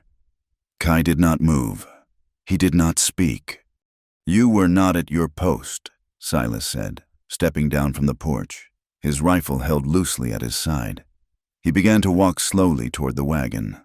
"And now I find my ranch burning, my men murdered, and a Navajo war club at the scene. You," he said, his voice filling with a righteous, venomous poison. "You led them here." "No," Emma whispered. "That is not true." But no one heard her. The men, who had been panicked and leaderless, now found a target for their rage. Their terror turned, in an instant, to a single, white-hot point of hatred. "The traitor!" someone yelled. "The savage!" He was gone all night, he set it up. He brought them in. It happened so fast, Emma did not have time to scream. The crowd of gunmen and ranch hands, their faces twisted with fear and fury, surged toward the wagon. Kai did not even have time to stand. Harris, the foreman, grabbed his arm and yanked him from the seat. Kai fell to the ground, and the pack was on him. It was not a fight. It was a beating. They kicked him. They punched him. They dragged him by his hair. Emma screamed, a high, thin sound, but it was lost. Kai did not cry out. He curled, trying to protect himself, but there were too many. They were animals, a mob, their boots rising and falling. "Stop!" Emma shrieked, climbing down from the wagon, falling to her knees in the dust. "Stop! You do not understand." "Bring the rope," a voice shouted. "From the barn. We will string him up. We will string up the red bastard." They dragged his limp body across the yard, his moccasined feet leaving 2 dark trails in the dust. They hauled him to the tall, unpainted flagpole that flew the American flag. They slammed him against it, his head hitting the wood with a sickening thud. A man with a rope, already looped into a hangman's noose, threw it over a crossbeam on the porch. They bound his hands, lashing him to the pole. His head hung, his face a bloody, unrecognizable mask of dirt and swelling. But he was alive. He was still breathing. Emma stood alone in the center of the yard, trembling so violently she could barely stand. The crowd was a wall of snarling, triumphant faces.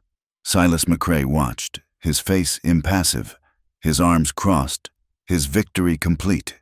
He had his public raid. He had his excuse for the army, and he was ridding himself of a complicated employee, all in one clean, bloody motion. This was it. This was her moment of choice. She could stay silent. She could retreat to the house, to the safety of her white skin, and let him die. He had lied to her. He had betrayed her. He had used her heart as bait and brought her here to this living hell. He deserved. The wind does not choose the skin, child. It only chooses the heart strong enough to stand in it. Shimasani's words, the grandmother's eyes. He pulled her from the stream, his small, brown hand firm on her arm. "You are too fast." He had laughed. "You will scare the fish. The letters, I have no use for a porcelain doll. The loneliness, I need a life partner." He had lied to her, but he had also seen her. He was the only one who ever had, and he was dying. He was dying for a crime he had not committed, a crime she knew, with absolute certainty, that Silas had orchestrated. She was not choosing between safety and danger. She was choosing between her life and her soul. "Stop!" Her voice was a thin, quavering whisper. No one heard. She took a deep, shuddering breath, pulling in the acrid smoke. She stood up straight, her spine locking, and she found the iron that her aunt's cruelty, that poverty, that the scar on her head had forged inside her. "Stop!" she screamed.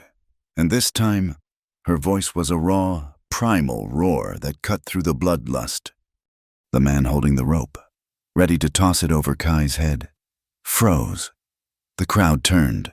Every eye was on her. The small, plain mail-order bride, standing in the middle of the yard, her cheap dress filthy, her hair a wild tangle, with a Navajo's fur cloak clutched around her. She began to walk. The crowd parted for her, a wave of stunned, angry men. She did not stop until she was standing in the small circle of death, in front of the man who held the noose, in front of Silas McCrae. "What is the meaning of this?" "Emma," Silas said, his voice dangerously soft. "This is men's business. Go to the house." "No," she said, her voice shaking but clear. "You cannot. You are making a mistake." "A mistake," the foreman. Harris growled, "We caught the bastard. He did this. We are just giving him his due." "He did not do this," Emma said, her gaze fixed on Silas, challenging him. "He could not have—" "And how would you know that, girl?" Silas sneered. "Did he whisper his plans to you while you were out on your ride?" The men laughed, a low, ugly sound. "No," Emma said, her face pale. This was the cliff. This was the jump. She took her last breath of her old life. "I know, because he was not here." "We know he was not here, you little fool," Harris shouted. "That is why he is guilty." "He was not here," Emma repeated, her voice rising, ringing with a terrible, clear authority. "Because he was with me." The silence that fell was absolute. It was more profound than the fire, more shocking than the gunshots. The men stared, their mouths open. Even Silas's cold composure cracked, his eyes widening in genuine disbelief. "He was with me," Emma repeated, her voice shaking but relentless. "All night, we were trapped by the storm, in a cave, on the North Pass. He did not leave my side, not for 1 minute. We did not get back until we saw the smoke. She had done it. She had, in front of 50 prejudiced, violent men, declared that she, an unmarried white woman, had spent the entire night, alone, in a cave, with a savage. She had offered herself, her reputation, her entire future, to save his life. Silas's face turned a dark, mottled red. He understood, in that instant, that she was not just ruining his lynching, she was ruining him. "She is lying," he roared. "She is a hysterical, foolish girl. He has bewitched her." "Was I, boss?" a man called from the back. It was one of the ranch hands, a younger man. That storm was a river. It was not just a drizzle. It washed out the south road. No one was riding in that, not for hours. She might be telling the truth. Silas saw it. He saw the doubt on their faces. The alibi was real. The storm had been too big. He could not deny it. He was trapped. So he pivoted. His rage, real and terrible now, turned from Kai and focused on Emma. He strode forward and grabbed her arm, his fingers biting into her flesh like a steel trap. "He was with you," he hissed, his face inches from hers. "All night, in a cave." His eyes raked over her, over the fur cloak. Did he touch you? Did he defile you? Did this animal put his filthy hands on my future wife? This was his new attack. If he could not hang Kai for murder, he would hang him for rape. But Emma was no longer the girl from the train. She was the woman from the cave. She was the heart strong enough to stand in the wind. She met his gaze, and with a strength she did not know she possessed, she yanked her arm out of his grasp. "I am not your future wife," she cried, her voice ringing. "I am not your property." "What did you say?" Silas whispered, his face a mask of pure, cold murder. "You are a liar," she shouted, for the entire yard to hear. "You and your letters." She was shaking, the words pouring out of her, the final, ultimate truth. "You did not write to me. You did not want a partner. You wanted a prop." She turned, her arm outstretched, her finger pointing not at Silas, but at the bloody, broken man tied to the pole. "He did," she cried, her voice breaking with the terrible, beautiful honesty of it. "He wrote the letters. He wrote the words, 'The man who understood my loneliness, the man who saw me. It was not you, you coward. It was him, and I will not let you murder him.'" The yard was silent. The mask was not just torn from Silas, it was incinerated. The railroad men, who had been watching from the porch, now looked at each other, their faces alarmed. This was not a simple lynching. This was a disaster. Silas McCrae, for the first time in his life, was speechless. He was exposed, beaten, by a plain, scarred woman he had bought for $150. He recovered, but it was a desperate, sloppy recovery. "She is mad," he sputtered, looking at the crowd. "She is hysterical. The attack, the Indian. He has addled her brain." He turned to his gunman, the hard men on his payroll. This is a mess. But he is still a traitor. He still consorts with the enemy. He will not be hanged. Not today. We are civilized men. We will lock him up. We will hold him for the army. They will conduct a proper investigation. The foreman, Harris, spat in the dust. He looked cheated, but an order was an order. He and 2 other gunmen stalked over to Kai. They cut the ropes binding him to the pole, but not gently. Kai slumped to the ground, unconscious. "Lock him in the tool shed," Silas commanded, his voice shaking with a rage he could barely control.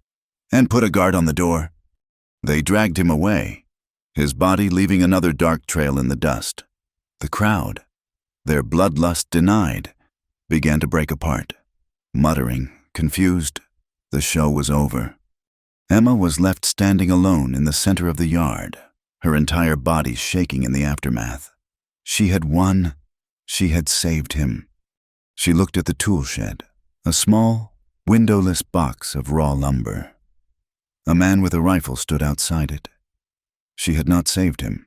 She had only delayed his execution. She knew, with a certainty that was as cold as the grave, that Kai Yazi would not live to see the army. Silas would have him murdered in the dark. The compound was not silent. It was a new, terrible kind of quiet. The roaring of the fire had died, replaced by the hiss of dying embers and the low, angry muttering of men who had been cheated of their blood. Silas McCrae had gone back into his house, the door slamming with the finality of a coffin lid. Emma, left standing in the yard, was invisible. The men, their purpose gone, drifted back to the bunkhouse, their talk now of whiskey and revenge. She was forgotten, but she knew she was a prisoner. She walked, her feet moving on their own, back to the main house. The front door was locked. She had expected it. She went around the back, to the kitchen. The door opened. Martha was there, standing by the cold stove, her hands clasped. She did not look surprised. She looked ancient. "He will kill him," Emma whispered, her voice a dry, hoarse thing. "Yes," Martha said. "Before the sun rises, he will say the prisoner tried to escape. Harris will have his rifle ready." "We cannot let that happen." Martha looked at Emma, a long, searching gaze that held no pity, only a weary assessment. "There is no we, child. There is only you. I am an old woman. My life is over. Here in this house, waiting to die. Yours is not." "He locked me in," Emma said, gesturing to the main house. "He did," Martha said. "And I will lock you in again when you go upstairs. He will expect it." She moved to the pantry, her back to Emma. When she returned, she was carrying a small tin cup of water. "He will send you away in the morning. Or perhaps he will marry you. He is a man who must possess what defies him." Emma shuddered. The thought, a cold, slimy thing. "I will not let him. I will not let him kill Kai." Martha came closer. She pressed the cup of water into Emma's hand. "No," she said, her voice a low, fierce whisper. "You will not." Her other hand came up, and in it was a small, heavy, iron ring. It held 2 keys, the old ones, for the smokehouse, the root cellar, and the tool shed, from before he built the new locks. Emma stared at the keys, her heart stopping. "You do not owe him anything, child," Martha whispered, her dark eyes suddenly burning with a cold, ancient fire. "He took your hope. He took your name. He took this land. Do not let him take your life." Emma closed her hand around the warm, metal keys. "The guard, Harris, he will—" "Harris is in the main room," Martha said, her voice flat. "Drinking with the master, planning the morning's accident. The man at the door is a fool named Jeb. He is young, and he is cold. I will take him some coffee. He will drink it." There was a finality in her voice that left no room for questions. Martha had made a decision. "Go to your room," Martha ordered. Bolt the door from the inside. Be silent. Wait when the house is asleep. When the house is truly asleep, do what you must, and do not look back." Emma did not sleep. She sat on the floor of her cell-like room, the keys a heavy, cold weight in her hand, her dress still stiff with dried mud and the faint, smoky smell of Kai's cloak. She had given the cloak back to him in the cave, but the scent of it, of pine and him, was burned into her memory. She waited. She heard the clock downstairs chime 1, then 2. The sounds of drunken male laughter from Silas's office had long since faded into a heavy, snoring silence. The house was dead. She slipped her boots back on. She had a small kitchen knife, one she had taken after dinner, for an apple. She had claimed it was in her pocket. She crept down the back stairs, her feet silent on the wood. The compound was bathed in the cold, blue light of a 3/4 moon. It was almost as bright as day. The embers of the granary pulsed, a single, baleful red eye in the darkness. She saw the guard, Jeb, slumped against the wall of the tool shed, his rifle tilted at an awkward angle, his head on his chest. He was fast asleep, a tin mug overturned in the dust by his boot. Martha had been true to her word. Emma's heart was a hammer, her breath coming in short, painful gasps. She slid from shadow to shadow, her body pressed against the cold wooden buildings. She reached the shed. She put the key in the heavy iron padlock. It was loud, a click, then a scrape of metal on metal that sounded like a gunshot in the silence. She froze. Jeb did not move. She eased the heavy bar of the lock out and opened the door. The hinges screamed, a high, terrifying shriek. She slipped inside, pulling the door almost shut behind her, and was plunged into absolute, suffocating darkness. It smelled of rust, old rope, linseed oil, and something else, the sharp, coppery scent of blood. "Kai," she whispered, her voice a thread. A groan from the corner. "Emma, God, no, go back. He will kill you." His voice was a broken, wet rasp. She fumbled in her pocket for the matches she had also taken.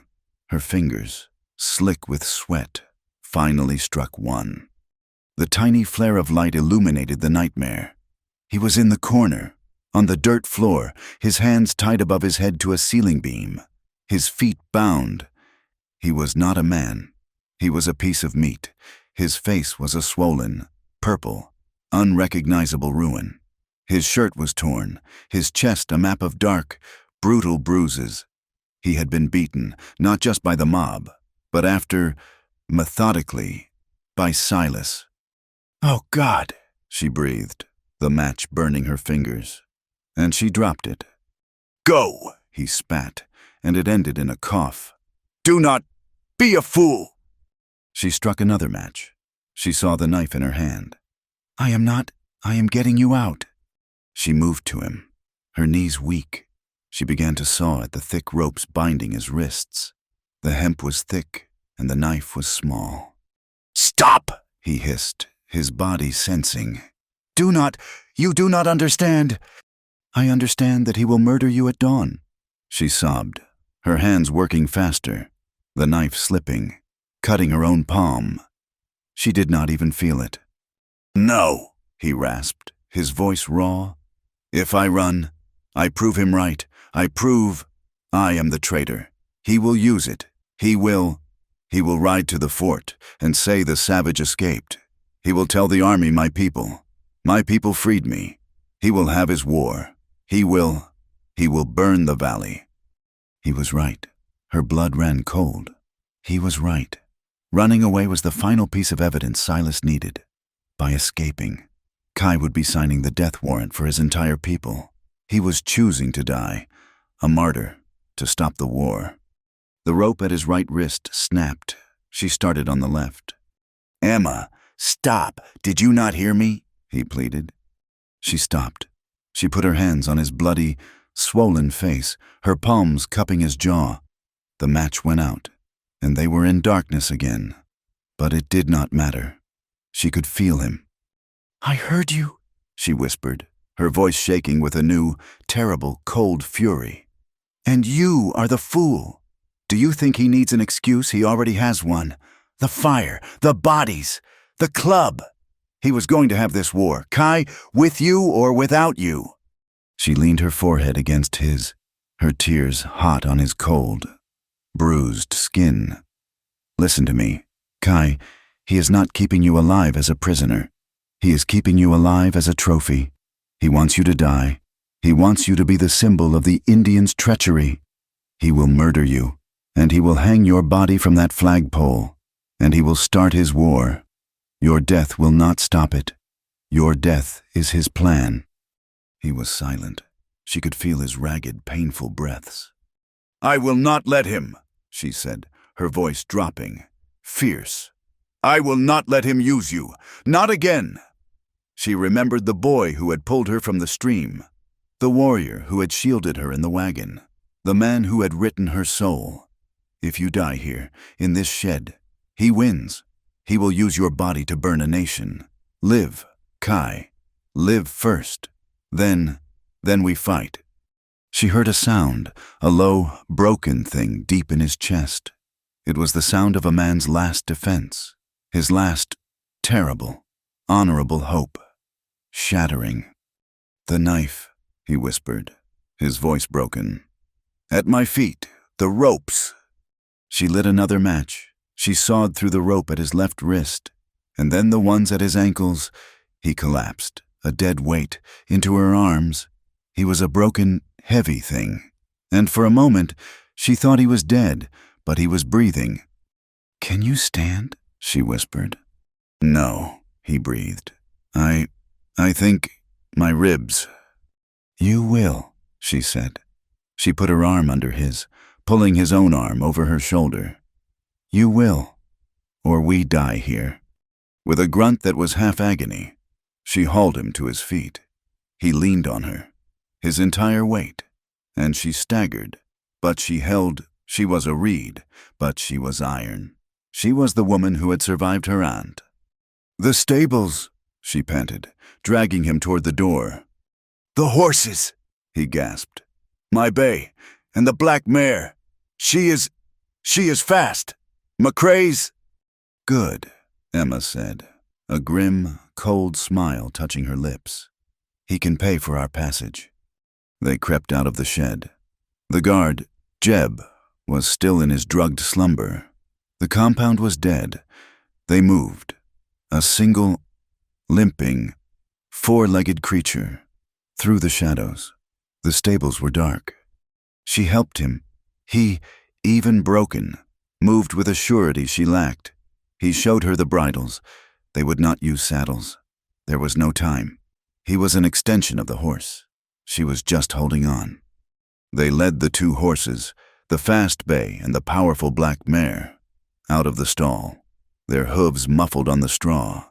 They led them, step by agonizing step, out of the stable, across the yard, past the main house where Silas slept, and out into the open scrub behind the compound. They were 100 yards clear. They were in the silver moonlight. They were free. And a light flared in the window of the main house. A shout. "Lights, they are out, they are in the yard." It was Silas. He had been waiting. He had been awake. "Go!" Kai roared, shoving Emma toward the mare. He swung his body onto the bay. A single, fluid motion of pure, pained instinct. A rifle shot cracked the night, the bullet singing past Emma's ear as she scrambled onto the mare's bare back, her hands twisting into its mane. "Yeah," Kai's voice. Another shot. A window in the bunkhouse burst, and men poured out, some in their long underwear, some with their pants in their hands, all with rifles. They were not walking. They were running. Emma kicked the mare, and the horse leaped forward. An explosion of muscle. Kai was beside her. They were riding low, two ghosts, two shadows, flying across the moonlit desert floor. Gunshots bloomed behind them. Crack, whine, crack. The bullets were real. This was not a warning. This was an execution. They rode. Emma had never ridden like this, a wild, terrifying, exhilarating flight. The wind tore the pins from her hair, and it streamed behind her. The horse was a living, pounding engine beneath her. The land was a blur of silver and black. Cactus, rock, arroyo. Kai was in the lead, his body low, a part of his horse. He was leading them on a path she could not see. Wine. A bullet ricocheted off a rock to her left, and a spray of granite chips stung her face. She cried out, a piece striking her forearm, a hot, sharp sting. "Keep riding," Kai yelled. He is not trying to kill us. Not yet. He is herding us. South, toward the army patrol." "We cannot go south," she cried. "We are not," he yelled. He swerved, pulling his bay hard to the left, and plunged them down the wall of a deep arroyo. A move so sudden and violent, Emma's mare almost went down. They were off the plain, hidden, their hoofbeats suddenly muffled by the deep sand of the dry riverbed. They rode in the arroyo for a mile, 2, the shouts and gunshots fading. Confused, behind them. They were in a maze, but Kai was not lost. He was weaving, his body swaying. The beating, the ride. He was losing consciousness. "Kai!" she screamed, pulling her mare alongside his. His bay was slowing. He was slumping. "Cannot," he gasped, his head falling. "Ribs. Cannot breathe." "No," she cried. "You will not die. Not now." She reined her horse in, and his bay, loyal, stopped beside her. He was falling. She jumped off her mare and ran, grabbing his body as he slid from the horse. "Now, Kai," she said, her voice a desperate plea. "Onto my horse, behind me. I will hold you." "Cannot. Now." He was a dead weight. She used her fear, her rage, her iron will. She shoved, he rolled, and he collapsed onto the back of the mare, his body a heavy, agonizing weight against her back, his arms, by sheer instinct, locking around her waist, his head falling onto her shoulder. His breath was hot, ragged, on her neck. She could feel the frantic, broken rhythm of his heart against her spine. It was the most intimate, most terrifying, most real thing she had ever felt. She grabbed the reins of his bay. She would not leave the horse. She kicked her mare, and the horse, carrying 2, surged forward. They rode for hours. The moon began to set, and the world was plunged into a new, deeper darkness. Kai was a dead weight, moaning, sometimes speaking in low, delirious Navajo. "Where are we going?" she cried into the wind. His voice was a breath in her ear, a whisper. The stone, snake, a crack, in the wall." She did not know what he meant, but as the first pale gray hint of dawn touched the eastern sky, she saw it, a sheer, 500-foot cliff of red rock. "Here," he breathed, his voice a thread. "To the left, a crack. It is not a wall." She saw it, an opening, no wider than the horse, a shadow in the stone. It looked like a dead end. "Go," he whispered. "In, go." She trusted him. She kicked the mare, pulling the bay behind her, and plunged into the darkness. The stone scraped her knees, but the path opened. They were inside the rock, in a high, narrow, winding canyon, so secret the sun would never touch its floor. The sound of the pursuit, which had been a distant, paranoid echo, was gone. They were safe. For now. She rode another 100 yards, until the canyon opened into a small, circular clearing with a trickle of water. She slid off the horse. Kai fell with her, a single, tangled heap. He was in and out of consciousness. She brought water in her cupped hands, pressing it to his cracked, bloody lips. I tried, Emma," he mumbled, his eyes closed. "The plan, it was all too soon." "What plan?" she whispered, tearing strips from her petticoat to stanch the cut on her own arm. McCrae, he gasped. He knew I was warning them. He knew I was moving my people. Before his raids, I was playing for time. He found out. The fire, it was to trap me, to burn us all. He turned his head, a movement of pure, agonizing shame, his face pressing into the sand. I am nothing, a traitor, to them, to you. I brought you here, with lies. I do not deserve. He was not talking about life. He was talking about her. She stopped. She was bleeding. He was broken. The world was at war with them. She took his chin, her hand rough, her fingers stained with her own blood, and she forced his head up. She forced his swollen, broken eyes to meet hers. The first, thin light of dawn found them in the canyon, and it lit her face.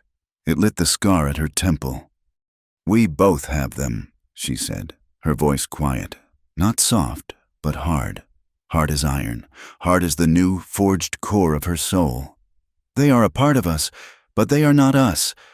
He stared at her, his vision swimming, seeing not a plain, scared woman, but a Valkyrie, a survivor, stained with blood and dirt. We all have scars. Kai, she whispered, her voice fierce. The only difference is whether we let them define us. He did not speak. He only stared, as if seeing her for the first time.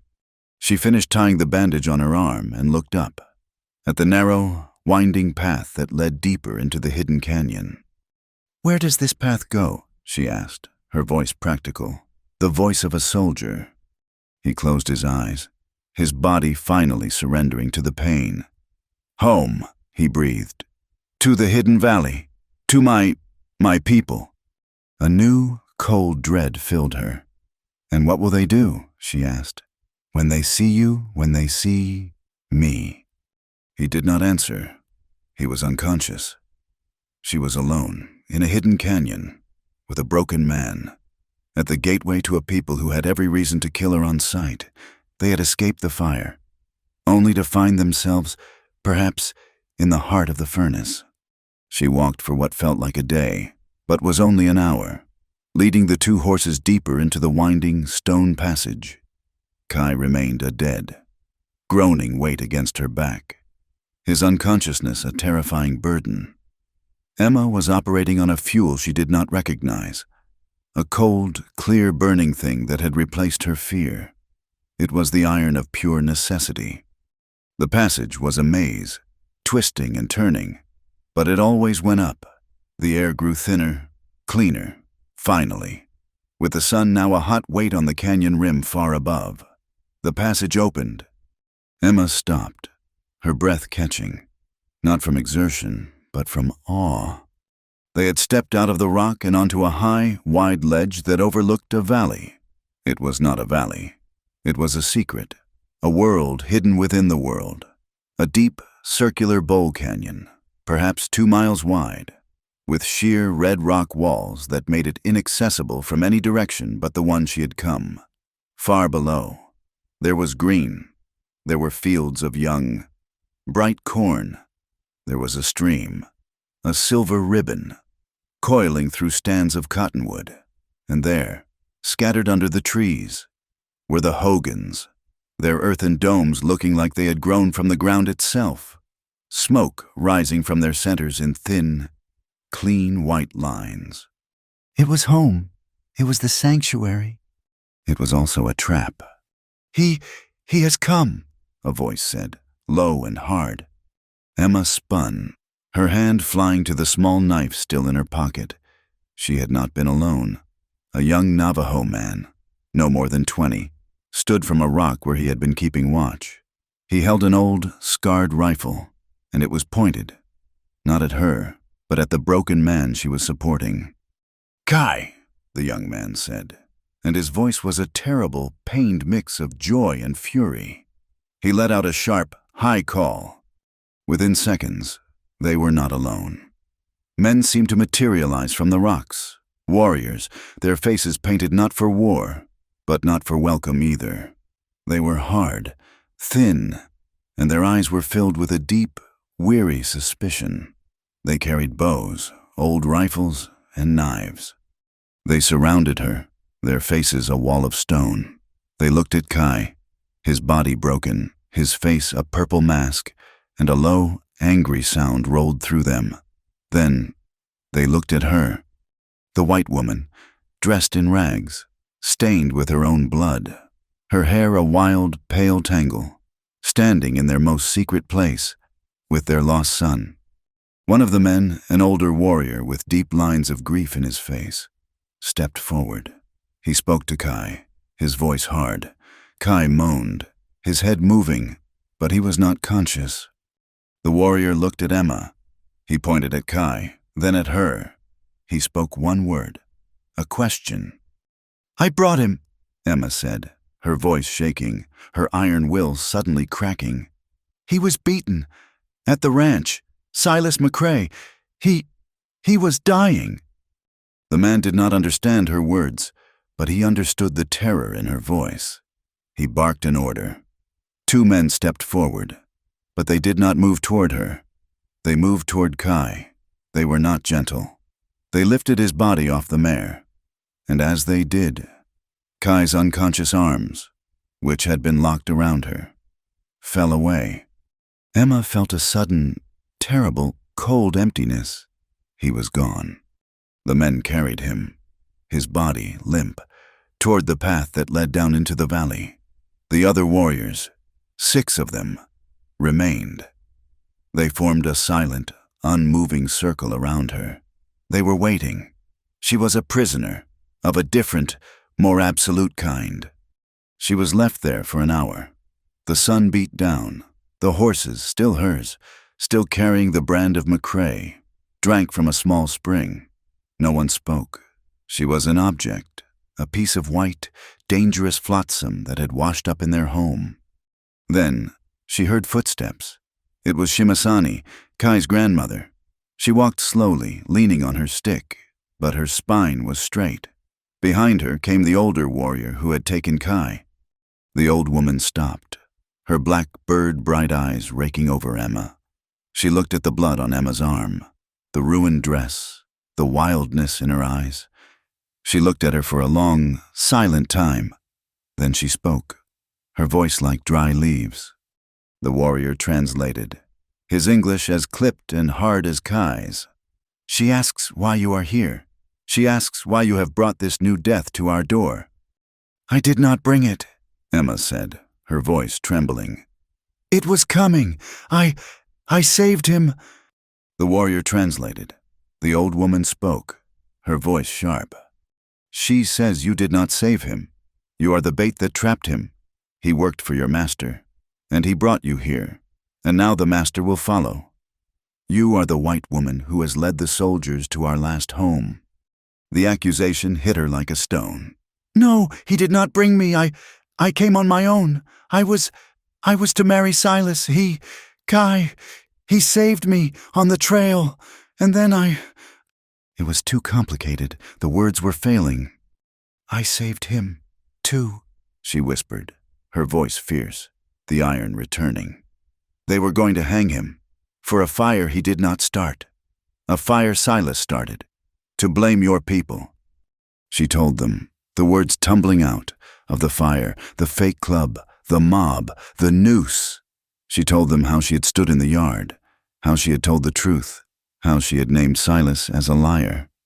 The warrior translated, his voice low, his expression changing from stone to a flicker of something, interest.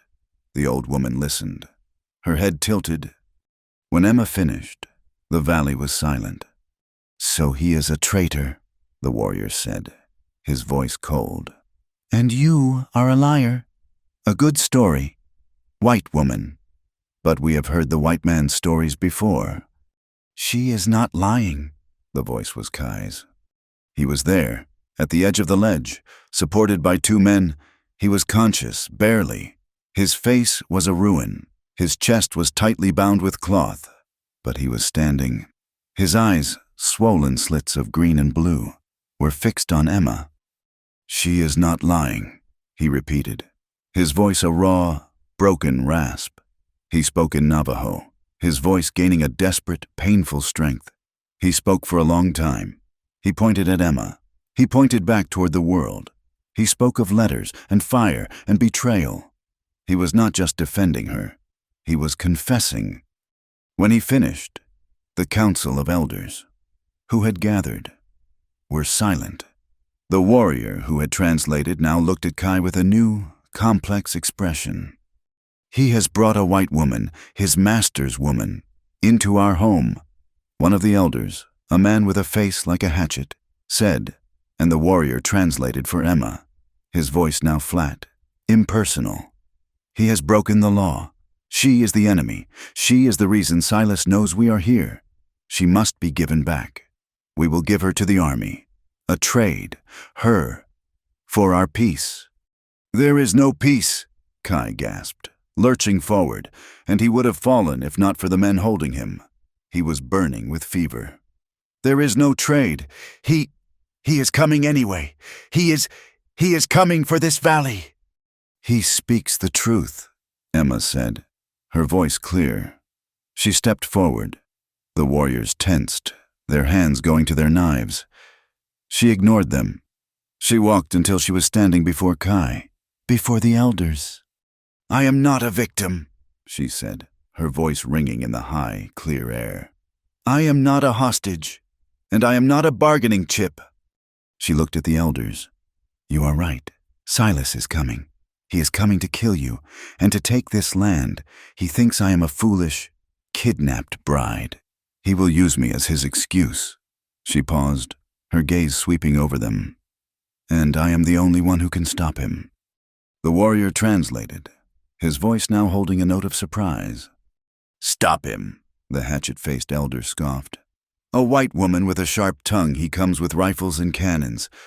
"He comes with lies," Emma countered, her voice sharp. "And I know how to kill a lie. I know where he keeps his proof." She had their attention, all of them, even Kai, who was staring at her, his eyes wide with a pained, dazed awe. "His office," she said. "He has a strong box. I heard him talking. To the army. He keeps his real letters there. His contracts with the railroad. His maps. His orders for the raids. He is a proud man. A vain man. He keeps proof of his own cleverness. If you can get that box," she said, her voice dropping, "you do not just win a battle. You win the war. You expose him to his own people. You stop him." Silence. The old warrior stared at her. You would do this. You would go back." "I will," she said. "I will go with you. If you fight." "We always fight," the warrior said, a grim, faint smile touching his lips. A high, wailing cry came from the lookout point. The young man with the rifle. He was pointing, not at her, but out at the canyon entrance. "He is here," the warrior yelled, translating the scout's cry. "He has come. He has found the pass." The valley exploded. It was not panic. It was a terrible, practiced, furious movement. Women and children vanished into the hogans, or up into the rocks. Men grabbed weapons. The valley, which had been a sanctuary, became a fortress in seconds. "You," the lead warrior said to Emma, You are with us, or you are against us. Choose." "I am with you," Emma said, her voice not shaking. "No," Kai gasped, trying to push himself free. "No, she is not. She must hide." "She will not hide," Shimasani said, her voice clear. She had stepped forward, and she placed her old, wrinkled hand on Emma's arm. "She is the wind. She has chosen." She looked at Kai. "And so have you, my son. Fight, both of you." The battle was not a single event. It was a series of vicious, desperate skirmishes. Silas's men, a mix of army deserters, hired gunmen, and a few uniformed, reluctant soldiers, were trying to force their way down the main path from the ledge. But the Navajo were masters of their world. They fought from the cliffs above, arrows and old bullets raining down. They had set traps, deadfalls of rock and heavy logs. That crushed the advance. Silas, she saw, was on the ledge, far back, directing. He was not a fighter. He was a general, and next to him, a small, dark shape, a cannon. It was small, a mountain howitzer, but it was deadly. It fired, and the shell screamed, exploding against a rock face, sending shrapnel and stone everywhere. Kai, his face pale and slick with sweat, was issuing commands, his voice a hoarse rasp. He was leaning against a rock, a rifle in his hands. The fever, the adrenaline, the fight for his home had given him a last, terrible burst of strength. He saw Emma. He pointed to the side. "The wagon," he panted. His command wagon. It is on the ledge. Where he is, the box, it will be there." "I can't get to it," she said, her heart sinking. "Yes," he said. He pointed to the young scout who had first seen them. "Hastine, he knows. A goat path, up the back. Go, now. While we make them look at us." Kai raised his rifle, took careful, painful aim, and fired. A man near the cannon, a gunman, spun and fell. "Go!" Kai roared, not looking at her. The young scout, Hastine, grabbed her arm. He was a boy, but his eyes were 1,000 years old. He pulled her into a crevice, and they began to climb. It was not a path. It was a series of handholds and footholds on a sheer, vertical cliff. Emma's hands were raw, her lungs burned, but she did not stop. She followed the boy. Below, the battle raged, the screams of men and the crack of rifles echoing, the boom of the cannon a terrible, steady heartbeat of death. They came out, 20 minutes later, on the ledge, behind Silas's command post. He was there, not 50 yards away, his back to them, binoculars to his eyes, watching the slaughter below. His baggage wagon was there, its canvas flapped down. "I will draw the guard," Hastine whispered, a knife appearing in his hand. "No," Emma whispered. "No more killing, not yet." She pointed. "The cannon. They are reloading." She waited. The cannon crew, 2 men, rammed a charge home. "Now," Emma said, and she stood up, and she screamed. "Fire in the wagons, fire!" The guard at the wagon, his attention on the battle, spun, confused. Hastine, at the same moment, threw a rock that struck the ammunition boxes near the cannon. "Fire!" Emma screamed again. The guard, his rifle raised, saw her, a wild, pale woman. And in that second of confusion, Hastine was on him, not with the knife, but with his fist, a hard, brutal blow to the back of the neck that sent the man crumpling. "Go!" Hastine hissed, his knife now at the throat of the stunned guard. Emma ran. She tore open the back flap of the wagon and scrambled inside. It was dark, filled with crates, ammunition, and saddles. And there, in the corner, chained to the wagon bed, was a heavy, iron strongbox. "No," she breathed. It was locked. She heard a shout outside. "Silas, what in God's name?" She had no time. She grabbed a crowbar from a tool crate. She jammed it into the hasp. She threw her entire, desperate weight onto it. The wood splintered. The metal shrieked, but it held. The flap of the wagon was torn open. Silas McCrae stood there, the sunlight silhouetting him, making him a creature of pure, dark rage. His face was not calm. It was the face of a man who had lost control. "You," he hissed, his voice a low, vibrating thing. "You, my bride."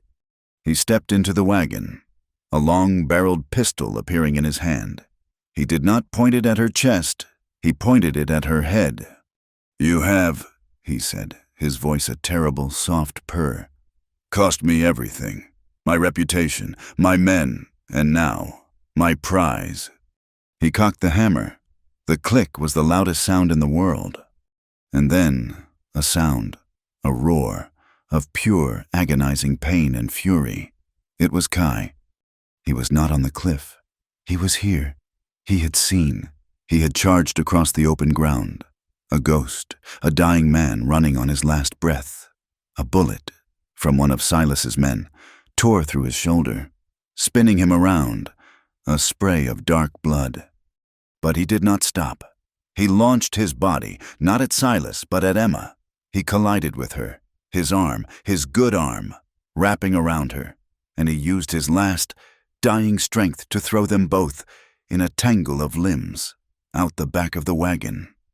They hit the ground, hard, a shower of red dust, just as Silas's gun exploded in the confines of the wagon.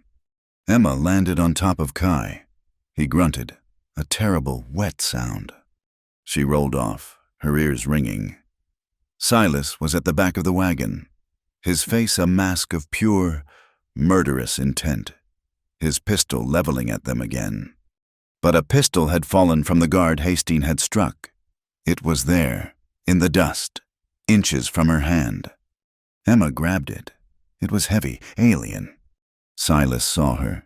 He smiled, a terrible, final sneer. He was a rich man. He was a white man. He was a man. She was nothing. He aimed. She raised the pistol, her hand shaking so violently she could barely hold it. She saw him, the man who wanted to own her, a prop, the man who had set the fire, the man who had killed her past, the man who had just murdered the only person who had ever seen her. Her hand, suddenly, was rock steady. She did not close her eyes. She pulled the trigger. The gun kicked, a brutal, shocking force, but her shot was true. It did not hit his chest. It did not hit his head. It struck the pistol in his hand, a 1 in a million shot of pure, desperate, furious instinct. The gun exploded in Silas's hand. He screamed, a high, thin, unbelieving sound, as his pistol and 2 of his fingers were blasted into bloody ruin. He staggered back, clutching his maimed hand, his face a mask of white, agonizing shock. And in that moment, the world stopped. The battle had paused. Over the rim of the canyon, not from the pass, but from another, easier way, came riders, not gunmen, soldiers, blue uniforms, a fresh, clean banner. At their head was a young, new officer, his face grim. They had not come with Silas. They had followed him. They saw it all. They saw the new, less corrupt captain from the fort, who had heard the rumors, who had found the trail. They saw Silas McCrae, his hand a bloody ruin, screaming in agony. They saw the hired gunmen, their faces suddenly pale, dropping their rifles. They saw the Navajo, standing on the cliffs, their faces grim, their arrows still nocked. And they saw the strongbox, broken open by the fall from the wagon. Its contents, the contracts, the letters, the damning, terrible proof, scattered in the red dust. The war, for a moment, was over. Emma did not see any of it. She had dropped the pistol. She had turned. Kai was on the ground, his eyes closed, the dust around his shoulder, and under his back was turning a dark, wet, terrible red. He was not moving. She crawled to him. She grabbed his hand. It was cold. "No," she whispered, her voice a small, broken, child sound. "No, you cannot. I am not done." She put her head on his chest, on the bloody, still place where his heart should be. "Listen to me," she sobbed, choked. Her tears, the tears she had held back for a lifetime, finally, breaking free, washing the dust and blood from her face. You wrote me letters. You promised me a partner. You do not get to leave. You do not dare." She clutched his buckskin shirt, her knuckles white. The world, the soldiers, the victory, all of it fading to a pinpoint of pure, agonizing loss. "Do not you dare," she whispered, her voice fierce. A prayer, a command, an oath. "Leave me alone in this West." The first thing that broke through the laudanum haze was the smell. It was not the smell of death, or the metallic tang of blood. It was the scent of pine pitch, of burned juniper, and a dry, earthy smell that was like the dust of the valley floor after a rain. He was warm. He was alive. Kai Yazi opened his eyes. The world was a blur of soft, reddish brown. He was in a hogan, the traditional earthen dome of his people. A single perfect circle of sunlight came from the smoke hole in the ceiling, illuminating the dust motes that danced in the air. The air was thick with the scent of herbs, and the sound of a low, rhythmic, almost silent chant came from the corner. He tried to move.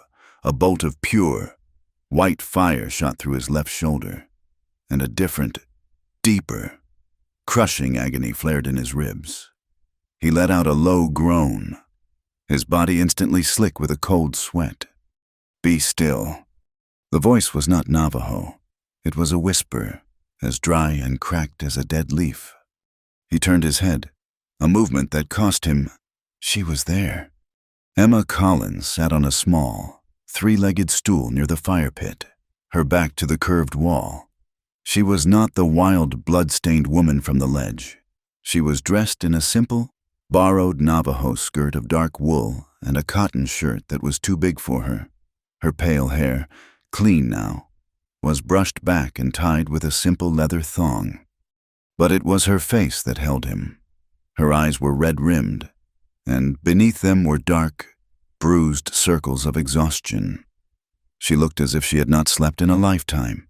She was staring at him, not with pity, not with love, but with a fierce, possessive, tired intensity, as if she had been daring him to die, and he had disobeyed. "Emma," he breathed. His voice was a stranger's, a rasping, dry thing.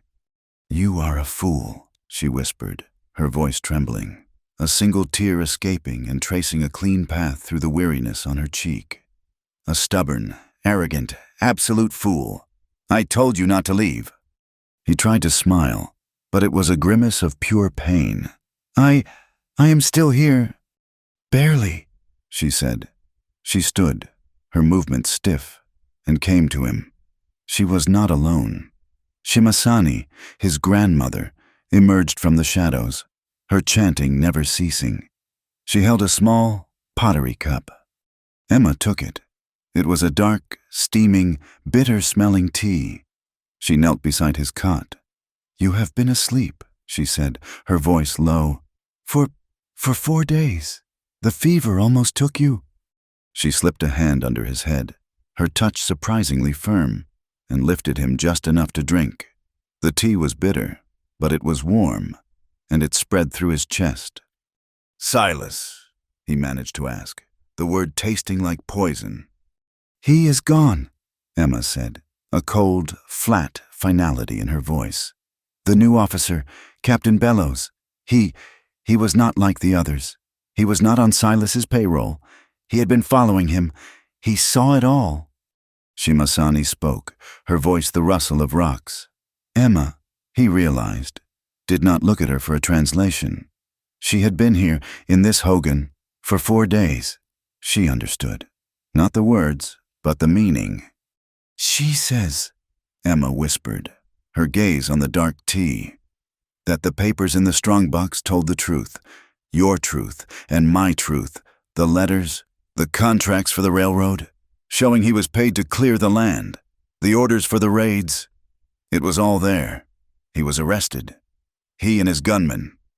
"Arrested," Kai breathed. The white man's world was a mystery. For corruption, for fraud against the United States government, for conspiracy. Emma's lips twisted, a grim smile. "Not for murder, not for what he did to your people, not for trying to kill us. But it is enough. He is at Fort Wingate, in chains. His hand," she added, her voice dropping, "he will not use a gun again." He remembered. Her face, the pistol, the sound. He had seen it through a red haze of pain, just before the world went black. "Some of the soldiers, the ones who helped him, We're discharged. Captain Bellows he has given his word. He has suspended the order. He has said," and her voice broke, just slightly, "that the people of this valley will be left in peace. For now." "For now," Kai echoed, and the words were as bitter as the tea. The white man's "for now" was a promise that lasted only until the next man came, the next one who wanted the land, the water, the gold. A council was held that night, in the center of the valley, around a great, bright fire. Kai was not there. He was too weak. But Emma was. She had gone, her face pale but her spine straight. Dressed in the borrowed skirt, she had stood at the edge of the circle of elders, a white, female ghost in their most sacred of spaces. The debate was fierce. The hatchet-faced elder, the one who had wanted to trade her, was speaking. "We have heard this before. The army's peace is a lie that lasts one winter.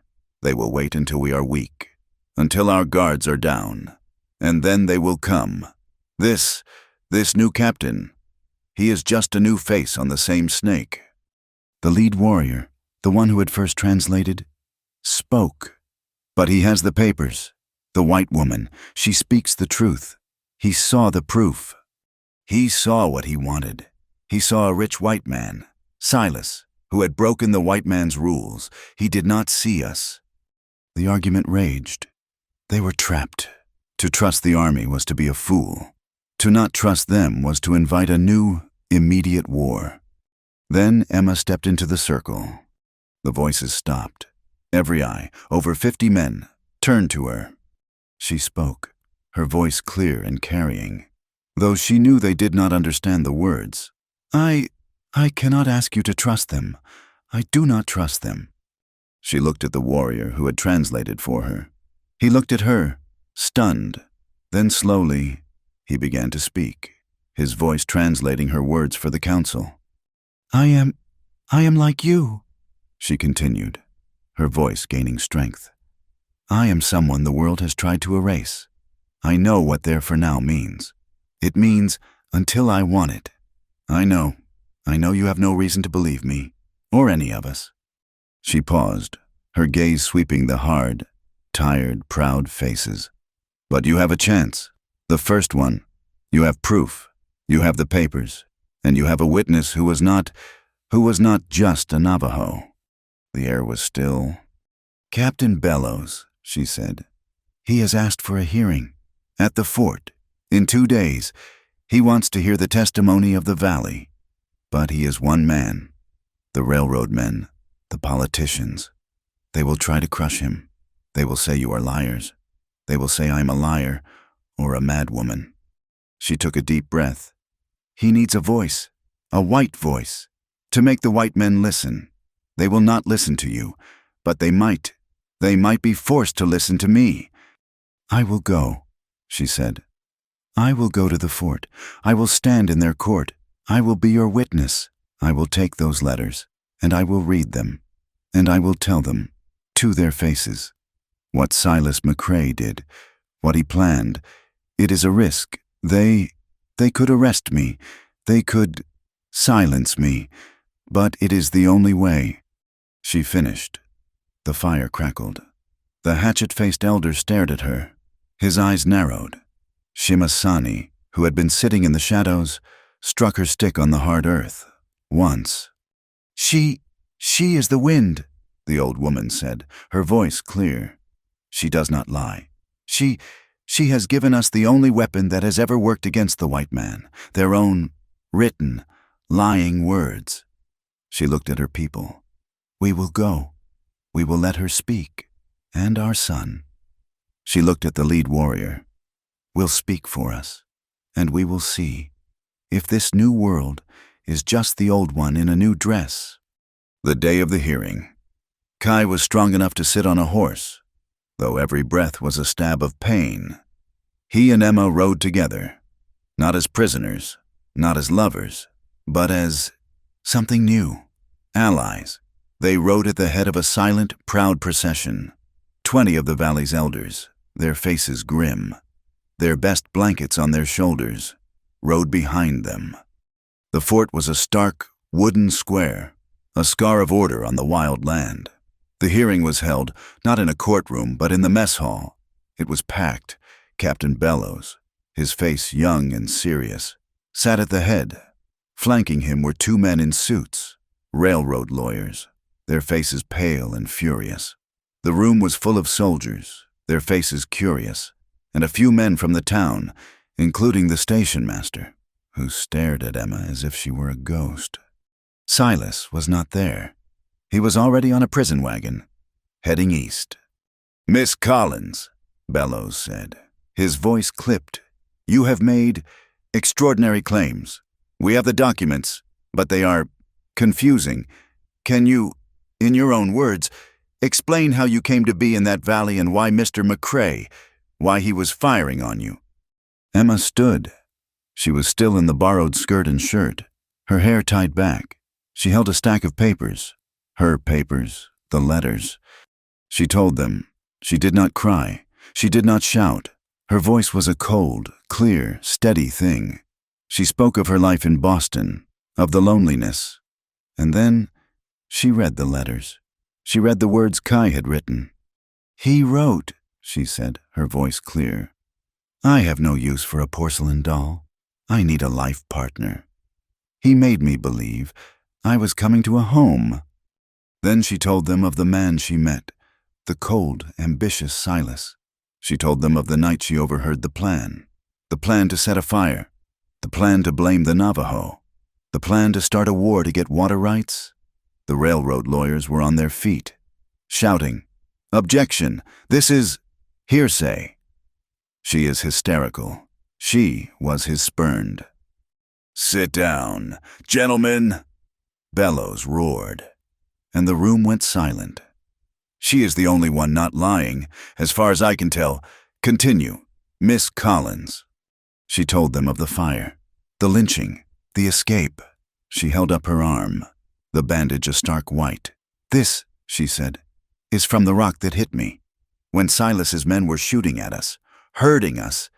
This," she pointed at Kai, who sat, a stone statue, beside her, "is what Silas did, because he would rather murder his bride than have her expose him as a thief."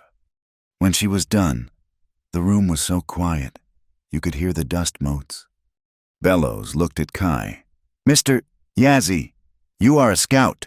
You worked for McCrae. Do you corroborate this?" Kai stood, a movement that cost him. He did not look at Bellows. He looked at the elders, at his people. He spoke, his voice a low, pained rumble. In Navajo. He spoke of the reservation, of the death, of his choice to become a scout. He did not make himself a hero. He did not make himself a victim. He told them, simply, "I tried to walk 2 roads, and I fell." Then he turned to Bellows, and in English, he said, "I translated for Silas. I wrote the words that brought her here. That is my shame. And I gave warnings to my people. That is my crime." Everything she has said, his eyes found hers, is the truth. The fire was Silas. The murders were Silas. And the war was his, not ours.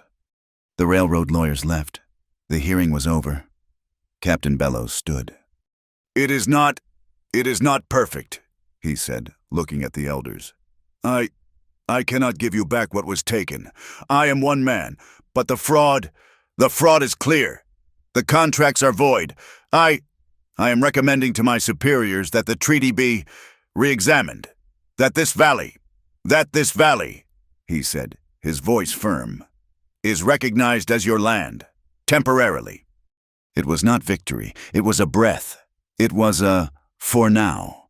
But it was a for now they had won. That night they rode back to the valley. No one cheered.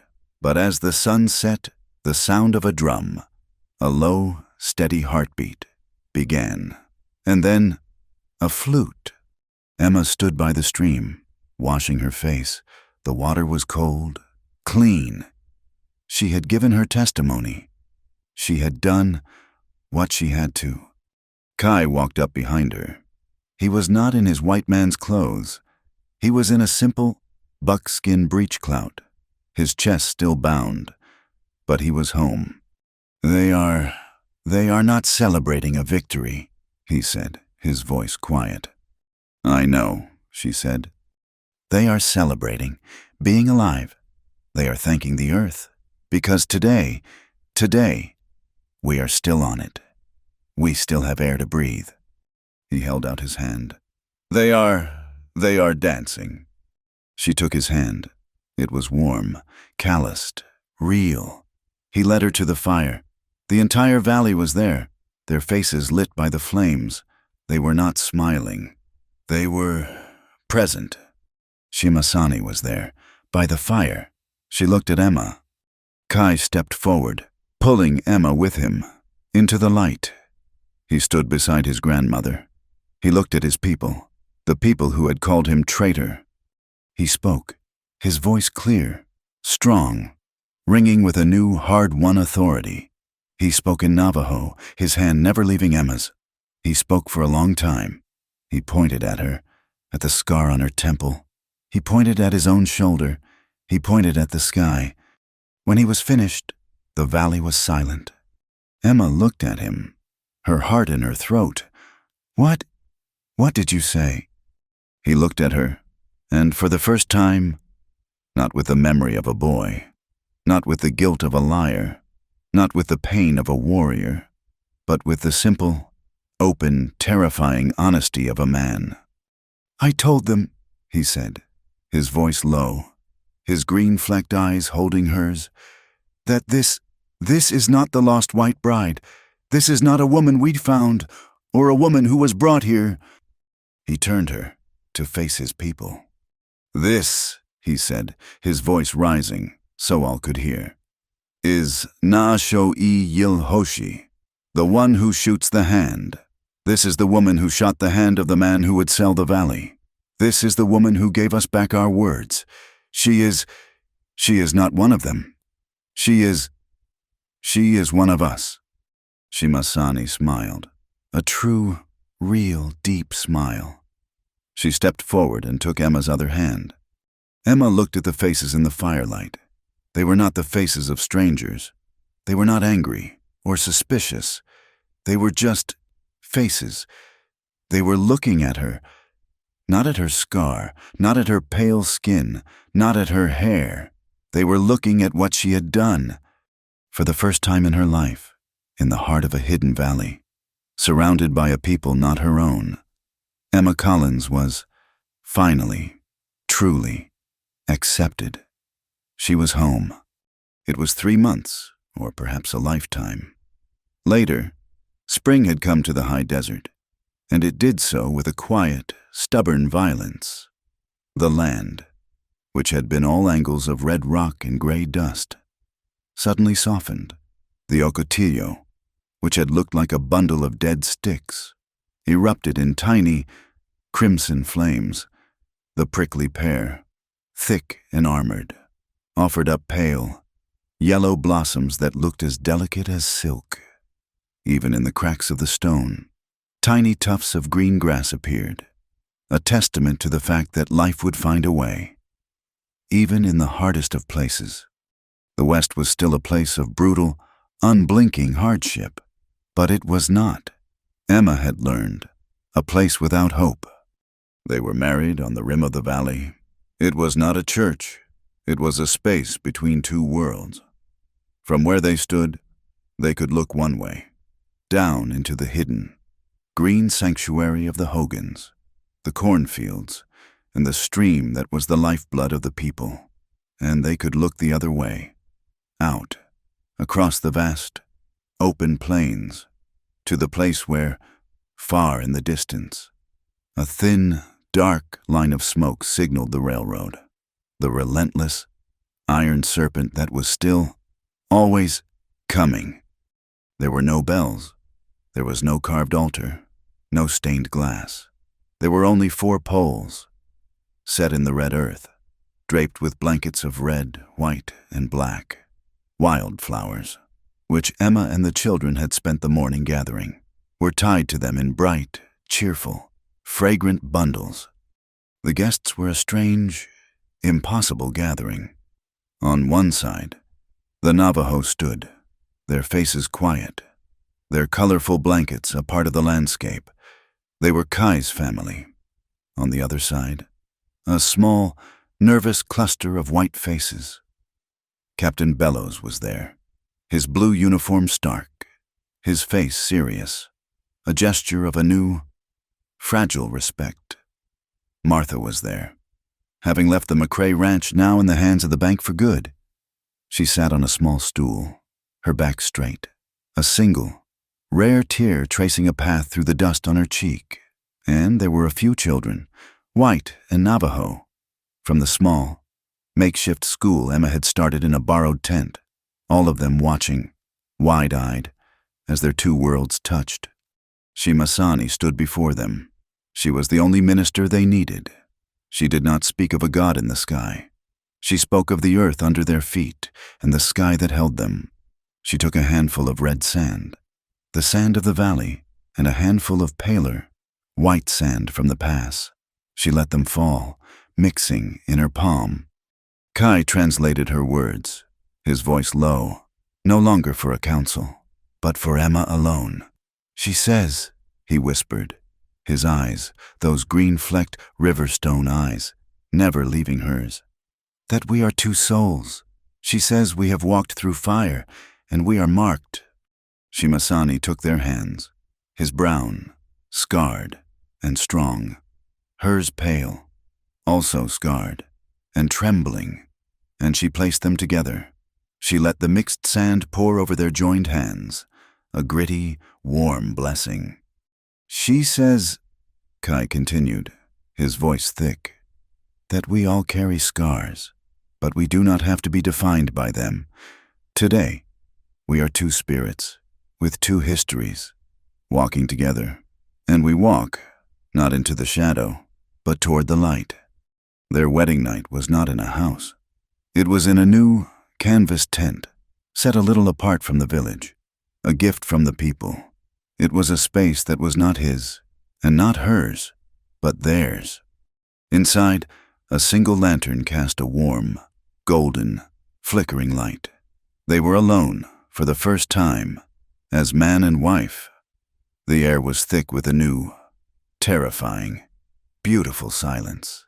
They were both survivors, and they did not know the language of this new peace. Emma stood by the tent pole, her hand clutching it, her heart a wild bird in her chest. Kai was on the other side of the small space, his shoulder still healing, his ribs still tender, making his movements stiff. He did not cross to her. He did not demand. He just watched her. He saw the woman at the station, the woman in the cave, the woman on the ledge. And now, he saw this woman, his wife. "Emma," he said, and his voice was so quiet, she barely heard it. She looked at him. He took one step. He stopped. You are not afraid." "No," she whispered.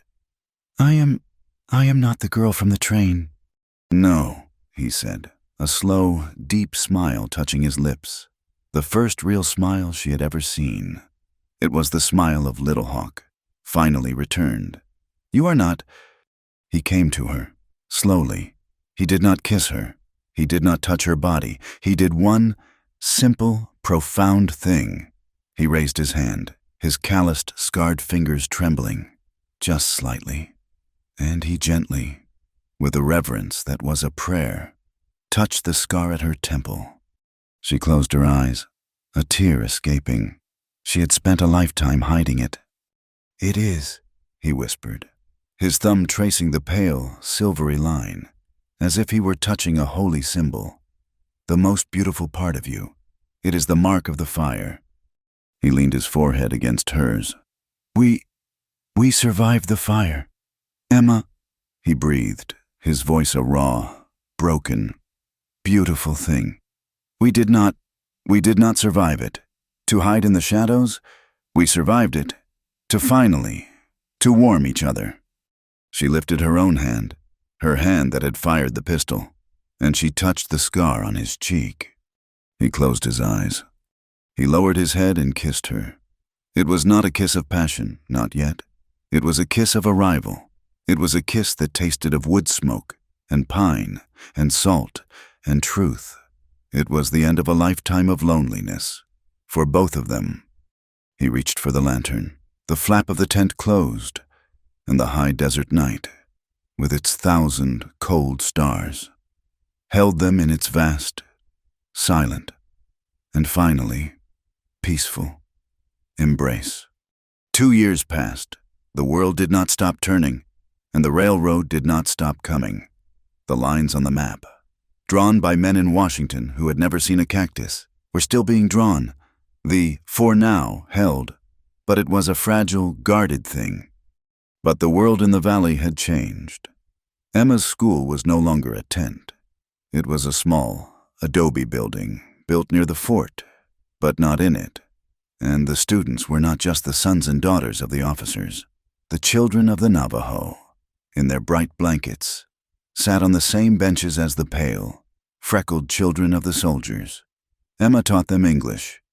Yes, but she also, with the help of the elders, taught them the history of the land they were on. She was a bridge. Kai was a bridge, too. His shoulder had healed, a new, jagged scar adding to the map of his life. He was not a scout for the army, not anymore. He was a negotiator, a translator. He sat in the councils with Captain Bellows, and with the new, greedier men who came from the railroad. He was not extreme. He was not a warmonger, nor was he a man of peace. He was a man of truth. He spoke with a quiet, unbending, iron insistence. He had, as Shimasani said, found his voice, and it was the voice of his people, but it spoke a language the white men now were forced to understand. They were not alone, but the danger was not gone. It never would be. One day, in the spring of 1873, Emma found herself back in Willow Creek. It was not a dusty outpost anymore. The railroad had arrived, and with it, a bank, 3 saloons, and a proper hotel. The station was a large brick building, and it was loud and crowded and full of the noise and smell of progress. She was there to pick up a shipment, books, for her school, sent all the way from Philadelphia, paid for by a fund Captain Bellows had helped her establish. She stood on the platform, waiting for the freight to be unloaded, and she realized, with a sudden, cold jolt, where she was. She was standing on the exact wooden planks where she had stepped off the train 2 years before, the spot where she had stood, a terrified, plain, marked woman, waiting for a stranger to claim her. She closed her eyes. She could see that woman, that ghost, with her cheap bonnet and her single worn valise, and her heart full of a desperate, foolish, romantic hope. She smiled. She stepped closer to the ghost, and in her mind, she whispered to her. "Do not be afraid," she said to the girl she had been. It is all true. The West is hard. It will try to break you, but you are not here. You are not here to find a man who will choose you. You are here to find the man. You are meant to choose, and you will. Now, go, and be brave. Your life is waiting. A hand touched her shoulder. She opened her eyes. Kai was there. He had come to meet her. He was leaning against the very same support post he had leaned against 2 years ago. He was dressed in his simple, practical clothes, his hair tied back, his face, his beautiful, scarred face, weathered by the sun. He was not a stranger. He was not a ghost. He was her husband. He had been watching her. He smiled, that slow, quiet smile that was hers alone. He did not ask her what she was thinking. He did not have to. He had seen her talking to her ghost, and he understood. "The books are here," he said, his voice a low, warm rumble. "I see them," she said. He held out his hand. She took it, their fingers, his brown, hers pale, laced together, a perfect, seamless fit. The scars were still there, on her temple, on his cheek. The color of their skin had not changed.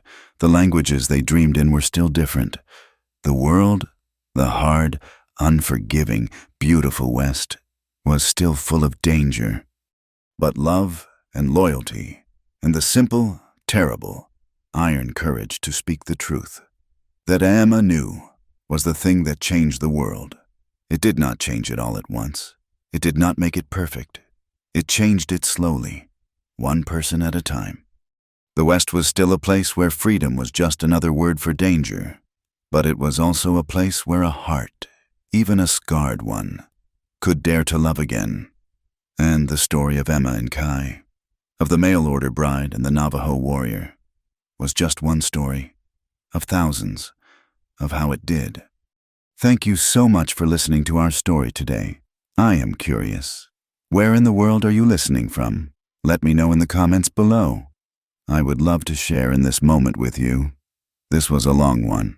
And if you made it this far, please consider subscribing to our channel, Wild West Tales, and giving this video a like. And if you really loved it and want to help these stories reach more people, please hit that hype button. It helps more than you know. We will see you on the next trail.